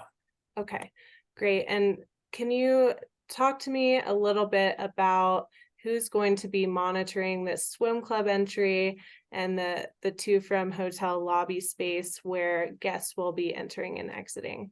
So there's the swim club, though it's totally surrounded by the hotel itself. We're treating it operationally as it's in its own independent. So the entry points, the swim club entry that you see there, if you follow that hallway down, you'll see kind of a small triangular vestibule. There's it's a reception desk, for lack of a better word, a host station where members will check in, where we determine exactly what you want to be doing with us, and we can kind of direct traffic. That'll be manned 100% of the time that we are open. The entry into the hotel area is always going to be monitored by our managers and floor staff.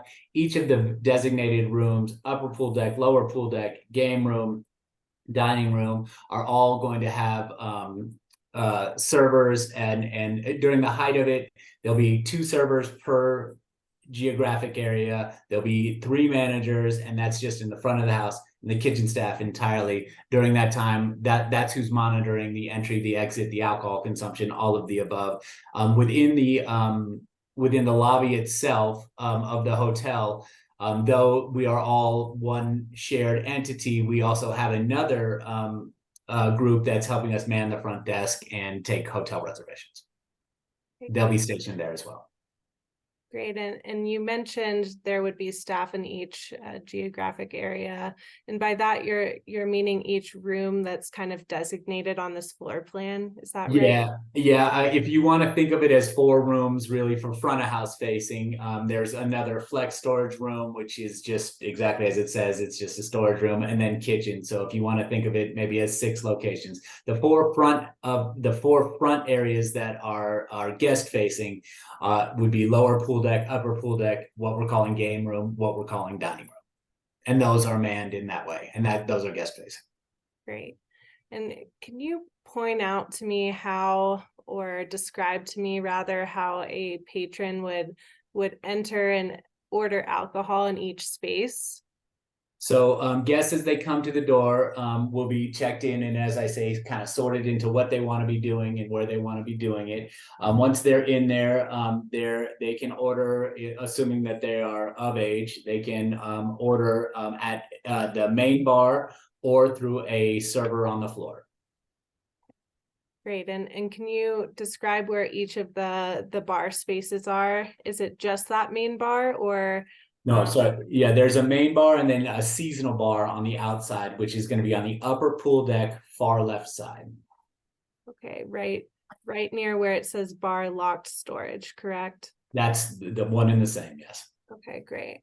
And so are there POS systems at each of these locations? Yes, as well as stationed throughout each of the spaces, also utilizing handhelds for certain areas as well.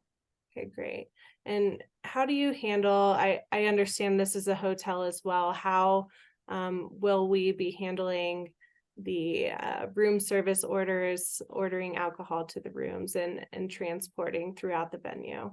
So there will be a QR code in the room that will allow a guest to order food or beverages that will be ordered by the guests using their cell phone. And then it will be run from our kitchen to these various, directly to the guest rooms, only by our servers and managers. And where are patrons able to drink alcohol throughout the establishment? Go ahead. I'm sorry, go ahead. No, go ahead. All you. So within the swim club, they'll be able to do so, and within their guest rooms, they'll be able to do so. Okay. And so if a guest was in the dining room, would they be able to drink in that area as well? No, well, in the dining room, guests, yes, they can, as long as they got the drink from the restaurant, they can drink it in the dining room. But we are, again, operationally keeping these entities very separate. Mm-hmm. Right. And so they can't go from their guest room to the dining room. Yep. Okay. And that's the same with the game room, correct? They can drink in the game room, they can drink in the dining room, they can drink on the upper pool deck and on the lower pool deck, season and weather permitting. Perfect. Perfect. And as far as food goes, where are patrons able to purchase food? Same idea. They could order it from the bar, but mostly the food service is going to be taken care of by our servers. Okay. And how are and where are you planning on storing the alcohol? I know that we have some designated areas on the first floor and second, etc. floors. Can you just point those out or describe those to us and how they'll be locked, if they'll be locked? Yes, all of them will be locked. Absolutely. The two bars will have some beer and wine stored within lockable refrigeration. If you look planned south of the main bar, there's a large liquor there's a liquor closet there. They'll be stored there. There is a walk-in in the main kitchen that our white wine storage will be storage, and then there's one more storage area which is labeled as locked liquor storage on the far east side of the plan in the upper right-hand corner. Great. And do you happen to have the second floor? I do. That is in the packet as well. Okay. If you look at it, it does have a bar up there. To be honest, that bar is going to be utilized for events only. So it's just an event bar that gets activated when and if there is an event, a wedding, something like that. Okay. And there's liquor storage on that floor as well? If you look at it, yeah, there is a plan just north of that bar. There's another liquor room. Again, that's only going to be utilized for events. Okay. And who has access, going back to the first floor again, just generally, who has access to all of these locked liquor storage spaces? What type of lock are you using? Talk to us a little bit more about that. So active front of house managers, as well as lead or opening bartenders, will have access to these liquor areas. They are all going to be locked with padlocks and door locks, except for the refrigeration, which are just keyed door locks. Okay. Perfect. And you mentioned it before, 2 staff members walking around per location. Does that include the staff at the bar who will be serving drinks? No, those are they'll be at the height of it, and again, we're hoping that the volume dictates it, but the main bar could have up to 3 bartenders, the exterior bar could have up to 2 bartenders, and those would be in addition to, not instead of, servers. Okay. And how will the servers and the bartenders be monitoring alcohol consumption within the establishment? So as a rule for EVG and for the Boulder Broker Inn, all of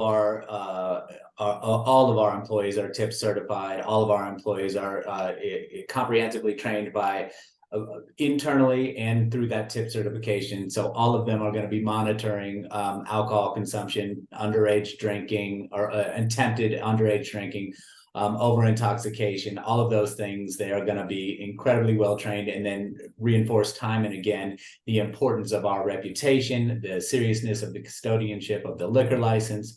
It is their obligation, it is the hourly staff obligation to be the eyes and ears on everything, but once so it's their job to notice and to report to management if management hasn't noticed, but managers will be the tip of the spear on every interaction that has to deal with cutting off a guest, finding them a safe ride home, any interactions with anything that is management level. Okay. And how do you train your staff to recognize intoxication and when somebody should be cut off?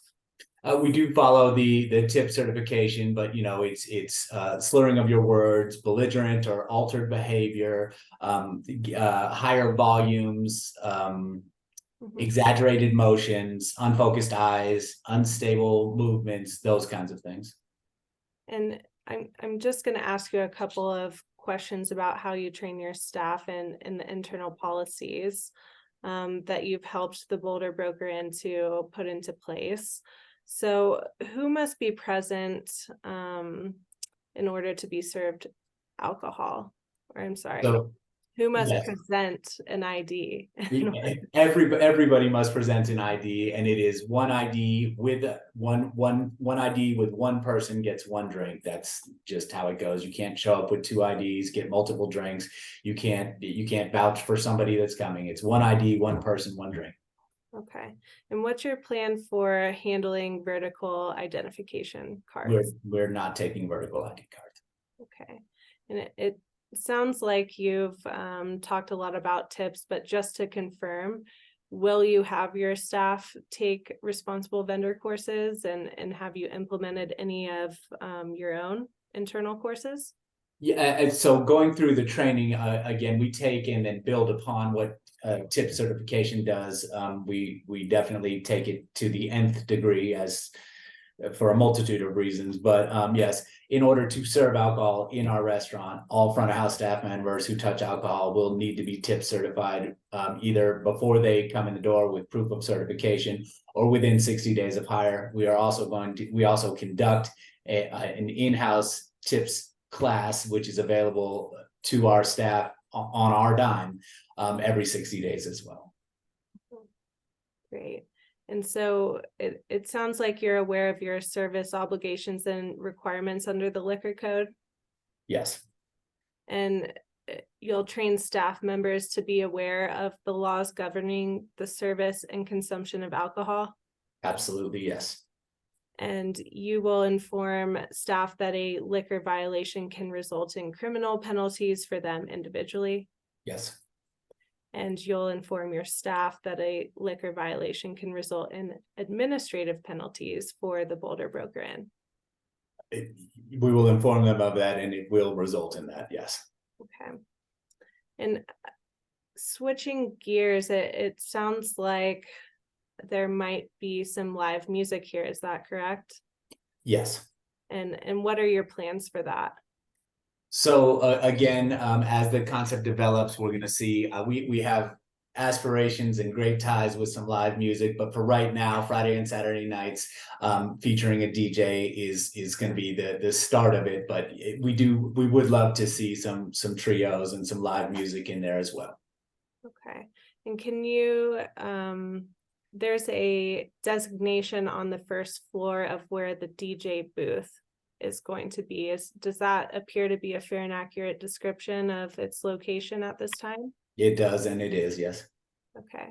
And so how do you plan on regulating crowds for the live music?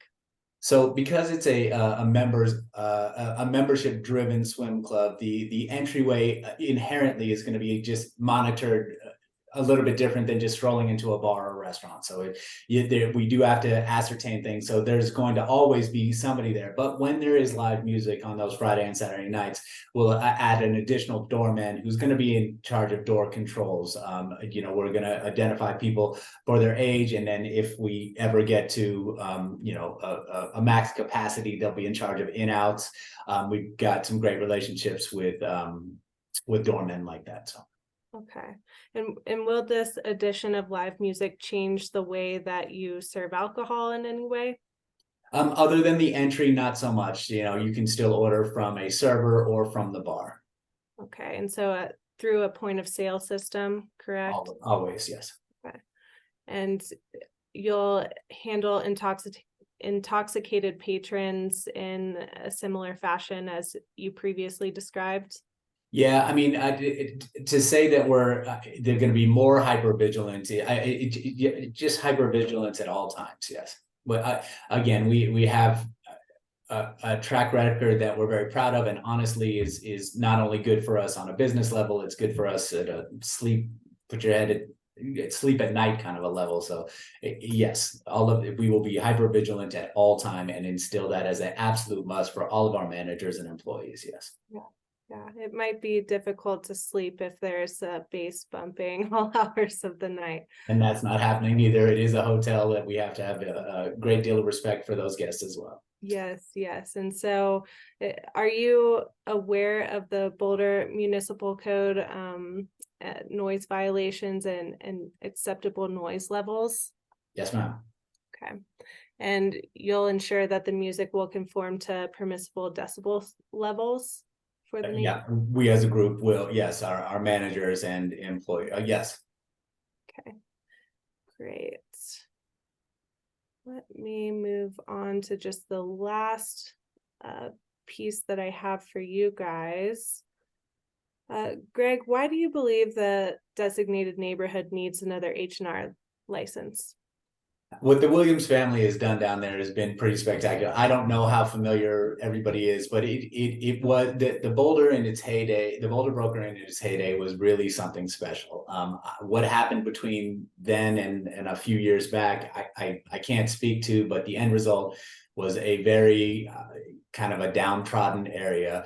They are bringing it back a piece at a time, and then there's absolutely nothing like this. I spend my life in restaurants and hospitality, and this concept is very unique, very exciting, and it's going to be an incredible thing for families, for students, for like Gemma said, alumni. The excitement level is huge, and it is definitely something that I see as an attractant to the area, and certainly not competition for anything else that's going on down there. I think it's going to be something special. I'm really excited about it, and yes, I think the area needs it. Okay, and so you think that, or do you think that if granted this H&R license to the Boulder Broker Inn, it would help to improve the economy, health, welfare, or morals of the neighborhood? Yes, I do. Okay, and anything else that you want to add before I turn it over to the board? No, just that I like I said, I do a lot of hospitality outlets, and this one with its uniqueness and its structure and its intent is something very exciting. Okay, thank you, and I'll go ahead and turn it over to the board for any questions that they have for Greg.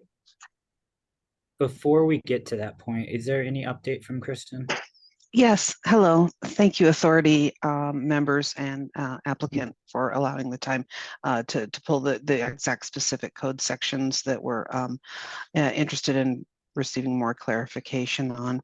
The first one of those is is in Colorado Liquor Rules Regulation 47318 under owner manager. And then the secondary portion of that is under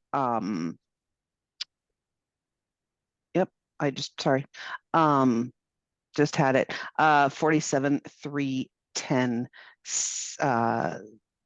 section D. And without, and it appears that this business agreement between the applicant and Mr. Topple's business arised after the application had been submitted. And then also with this, we need to kind of clarify if for a formal hospitality management agreement is in place.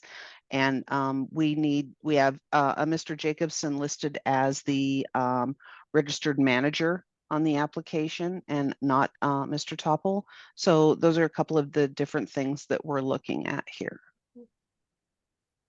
I would love to address the last first. If I'm sorry, is that something I can speak to? Please. Yeah, so Eric is the manager of the property as well. And to be clear, we will always have a general manager in place. So it's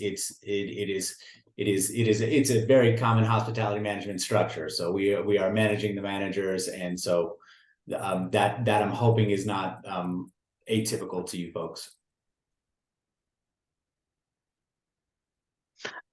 No, it is not atypical. We do see several of our licensees that have hospitality management companies that they employ, but by virtue of that, under the liquor code, it does need to be disclosed. We do need to review that agreement for several different things, and then if it rises to that level, individual owners of that business do need to be background checked with an individual history report and fingerprinting.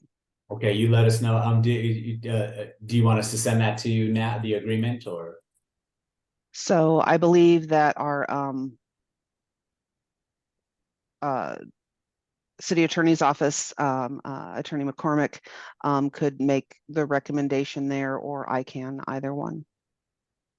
Yeah, thank you. If it's okay for me to chime in here, Chair Califano? Absolutely, please. Thank you. So because we need some additional information, as Kristen pointed out, there's that regulation 47.318 that talks about, just the requirements for managers and things like that. And so what, just kind of repeating initially what she said, having that agreement between Ms. Williams' company and Mr. Topel's company will be important, because we need to understand what the financial relationship is, whether there are any financial interests that we need to be aware of, so that we can know who needs to have a background check and who needs to fill out an individual history report. That's that regulation is why we need that information. So with the need for that additional information, there are a couple of things that you can do if the board feels comfortable approving the license with the information you have now. I'd suggest adding a condition that no license is issued unless and until we get that information, the agreement, and any background checks or individual history reports are completed and passed, obviously.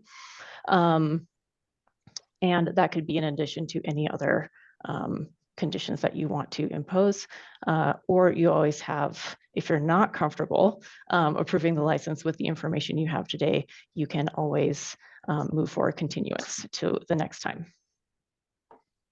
I personally don't feel comfortable without that information moving forward, even with the stipulation, because part of our requirements are to look at good moral character, and some of that can be presented via a background check.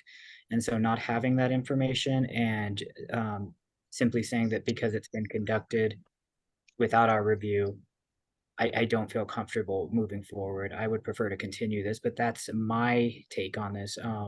How does the other board members feel? I concur. Chair Galfano, I believe we should continue this until we have all the information in front of us.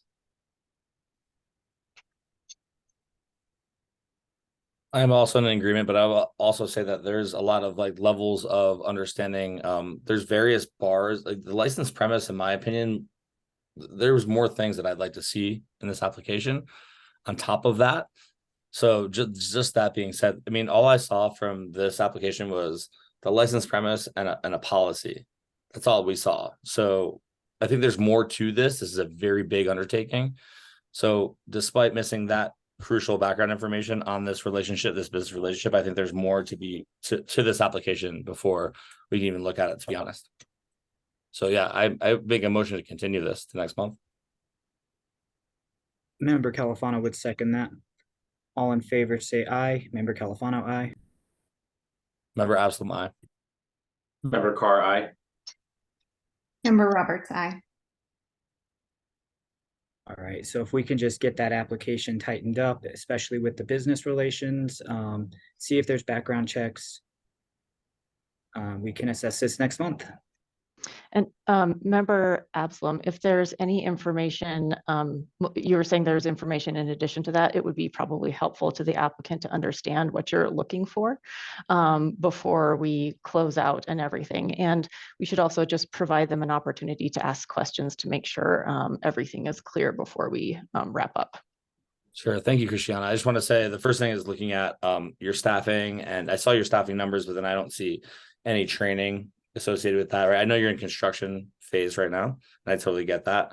I'm concerned a little bit about safety around the pools. I'm concerned around a lot of things around how alcohol is being managed in spaces. I can see your licensed premise lined off. I'm looking at a security company to the size of, if you're gonna have a DJ in events, I'm seeing there needs to be more regulation around how you're managing those, like the exits and entrances and people coming in and having accessibility to the bars that you have. There was a mention there, I think, by Mr. Topel that said, yeah, well, we'll use that bar seasonally. I think I'd like to see that in a plan. What season are we talking about? How are events being managed? There's several things to the scale of this that I think we need more detail to. If there's any questions you have for me specifically, I would say more detail would be great. And then get with our RAR partners, people in town who are trying to help you with this. But there's a lot of questions I would ask you already, just looking at that based on, we're going to have a DJ at one time. There's a seasonal bar at one time. There's pools on 2 levels. I mean, there's a lot of things security wise that concern me. I would even contact Officer Denick about this. Would be my suggestion. Those are some of the things I would say. Yeah, I might ask you. We're happy to entertain any suggestions that you have. And Rebecca, I'll let you just kind of speak to what you want to know and what we want to do here. So. Yeah, no, I believe, and I'll have to go back through that we've submitted a number of policies and documents. So we'll just have to go back and double check that those got into the packet. But I appreciate the distinction and detail that you're asking for, and we'll be sure to do that. I also think that it would probably be helpful next time for me to just present the floor plan on the board so everybody can see where I'm pointing to, and if that means we can come in person or whatever you need us to do to make that happen, we'll brainstorm. But if you've seen other people do it in a different way and you prefer us to walk through the floor plan in that way, please let us know, because I think that's maybe where some of the confusion is. It's a big space, it's a big establishment. It's hard to just listen in and imagine rather than have it being pointed out. And so I do appreciate that and the opportunity to continue the license. Yeah, I do think that what you'll find is nothing concerning, but I understand your concerns at this point with reviewing EVG's application and that sort of detail that you're craving here. So we'll make that happen. And yeah, I just turn it over to Gemma if she had anything else she wanted to add or. Well, if I just may add something in terms of what you're saying, the scale of your capacity. The answer that we heard about managing alcohol consumption from Mr. Topol was around his servers and bartenders. And I just don't see that as any sort of way of managing that amount of people in that space. Was the first thing I saw. Okay. And licensees of that scale have employed security companies in the past. That's all I'm saying along that sort of scale that you're at, capacity. Right. And that's my concern. I mean, I want to make sure everyone's safe. Sure. We all share that concern, absolutely. And again, I've done many extremely high volume places, and if we have the volumes here to warrant a security company, then by all means, I would love to have that be the case. I echo Member Absalom's comments about security. The one thing I was also looking for is, since its location so close to Willville and the students, I'd like there to be some conversation, some acknowledgement that there are a lot of underage folks in that area, and awareness that there is a higher risk of underage customers or folks who may have, been pre-gaming, and there's a higher level of intoxication that is potential. Absolutely, positively, yes, and especially with the pool and everything else. Yeah, this place is intended for kids, intended for everybody from all ages. That's by design what we're trying to achieve here. So please, absolutely the case, yes. Yeah, and I do know that there was conversation around wristbands or some way to make that distinction between underage individuals immediately upon meeting that host stand or going through the hotel lobby. And so I know that there are conversations, and that is a concern that was brought up. They've been having weekly meetings, bi-weekly, daily meetings on this, and that's been a concern and a topic of conversation in every single one. So they're thinking about it. We'll be sure to explain that and show that to you in the next October meeting. Great. We look forward to hearing it and seeing all those details. But thank you for today. We appreciate it. Thank you.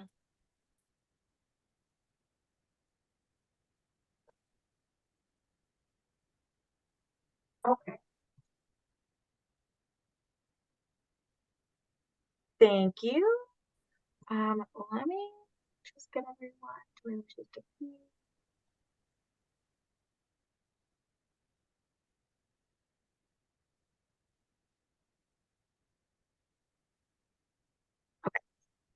We will move on to agenda item 13, matters from Assistant City Attorney. Thanks, Caitlin. I don't have any new matters for the BLA today, but I will ask or provide the opportunity for you guys to ask me questions. You can always reach out to me directly by phone or email if I've provided you memos or something like that. But this can also be an opportunity for you to ask questions about anything you want. So please let me know. Are there any questions from the board? Well, thank you so much, you and Kristen both, for jumping in today. Of course. Thanks, you guys. Thank you.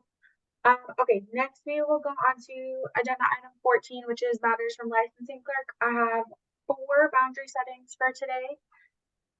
The first one is for Dilling Companies, LLC, DBA King Supers 33 for a permanent modification of a fermented malt beverage and wine retailer off premise. Type liquor license at 3600 Table Mesa Drive, Boulder, Colorado 80305. Let me share my screen so I can get the map on here for you. The suggested boundaries that I've pulled are from their permanent modification application from 2018. Those boundaries were Dartmouth to Broadway to Highway 36 on the north, city limits on the south, Highway 36 to Moorhead Circle extended on the east, and then city limits on the west. Member Califano would make a move to approve those boundaries.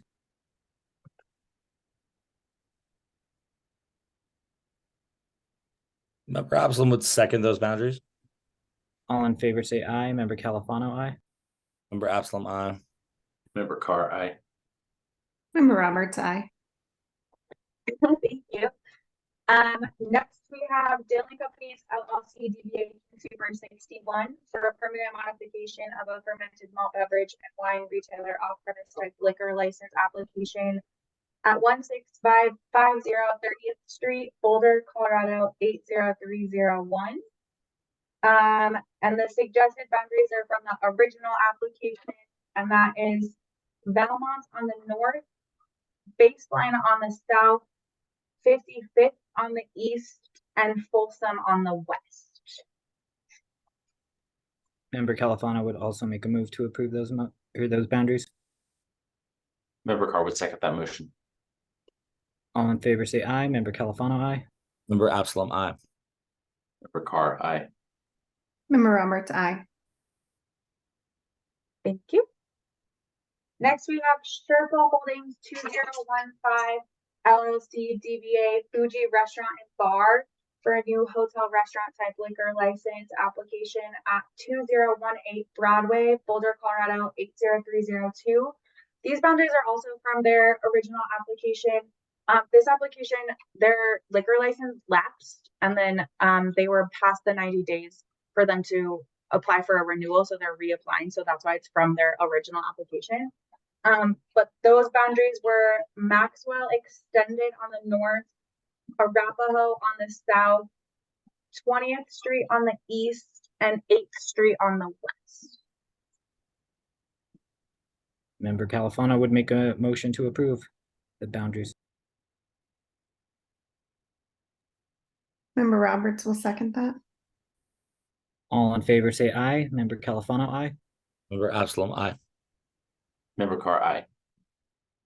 Member Roberts, aye. Thank you. And the last one is Boulder Shack LLC DBA Main Shack for a new hotel restaurant type liquor license application at 1601 Pearl Street, Suite 110, Boulder, Colorado 80302. I pulled the suggested boundaries from Foolish Craig's, which I'll just zoom in here for you. The Foolish Craig's is literally right next door to the location. And those boundaries are Elder Avenue on the north, Pennsylvania Avenue on the south, 26th Street on the east, and 6th Street on the west. Member Carr will make a motion to approve that. Member Absalom would second that. All in favor, say aye. Member Califano, aye. Member Absalom, aye. Member Carr, aye. Member Roberts, aye. All right, and then there was no expected administrative processing of liquor license transfer applications for September. No breweries, wineries, or distilleries for September. And you have your special events permits list and your liquor license renewal set list. And unless Kristen C has anything, I don't have anything else for you for matters from licensing. No, thank you, Caitlin. And then so we'll move on to agenda item 15, matters from chair and members of the authority. Anybody have anything? I tried to get us out earlier, but there was some slow talking there. I just wanted to let the authority, the other members of the authority know that I will likely not be able to attend next month. So just as a heads up. Thank you for that. I appreciate it. I plan on being around, so I don't know about Member Roberts, Member Kaufman, I don't know about. I will be here. And if we, can people apply for the board now, or does that happen at a certain time of year, or is this an offline discussion? I had someone interested. I wanted to direct her to apply. Yeah, thank you. So they, the city manager's office actually is in charge of board recruitment, and they open board recruitment at certain times. Sometimes they would open board recruitment for like the BLA if under certain circumstances, but currently board recruitment for all boards is not open, so we're not accepting applications.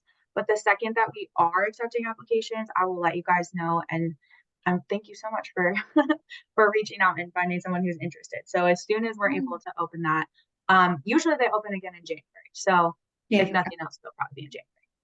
Okay, cool. Thank you. Anything else from anybody? Awesome. Well, I will make a motion to adjourn. Member Absalom would second. All in favor, say aye. Member Califano, aye. Member Absalom, aye. Member Carr, aye. Member Roberts, aye. We are adjourned at 5:52. Thank you, everyone. You did your best, Matthew. Thank you for that. Nice, guys. Thanks, everyone. Really good.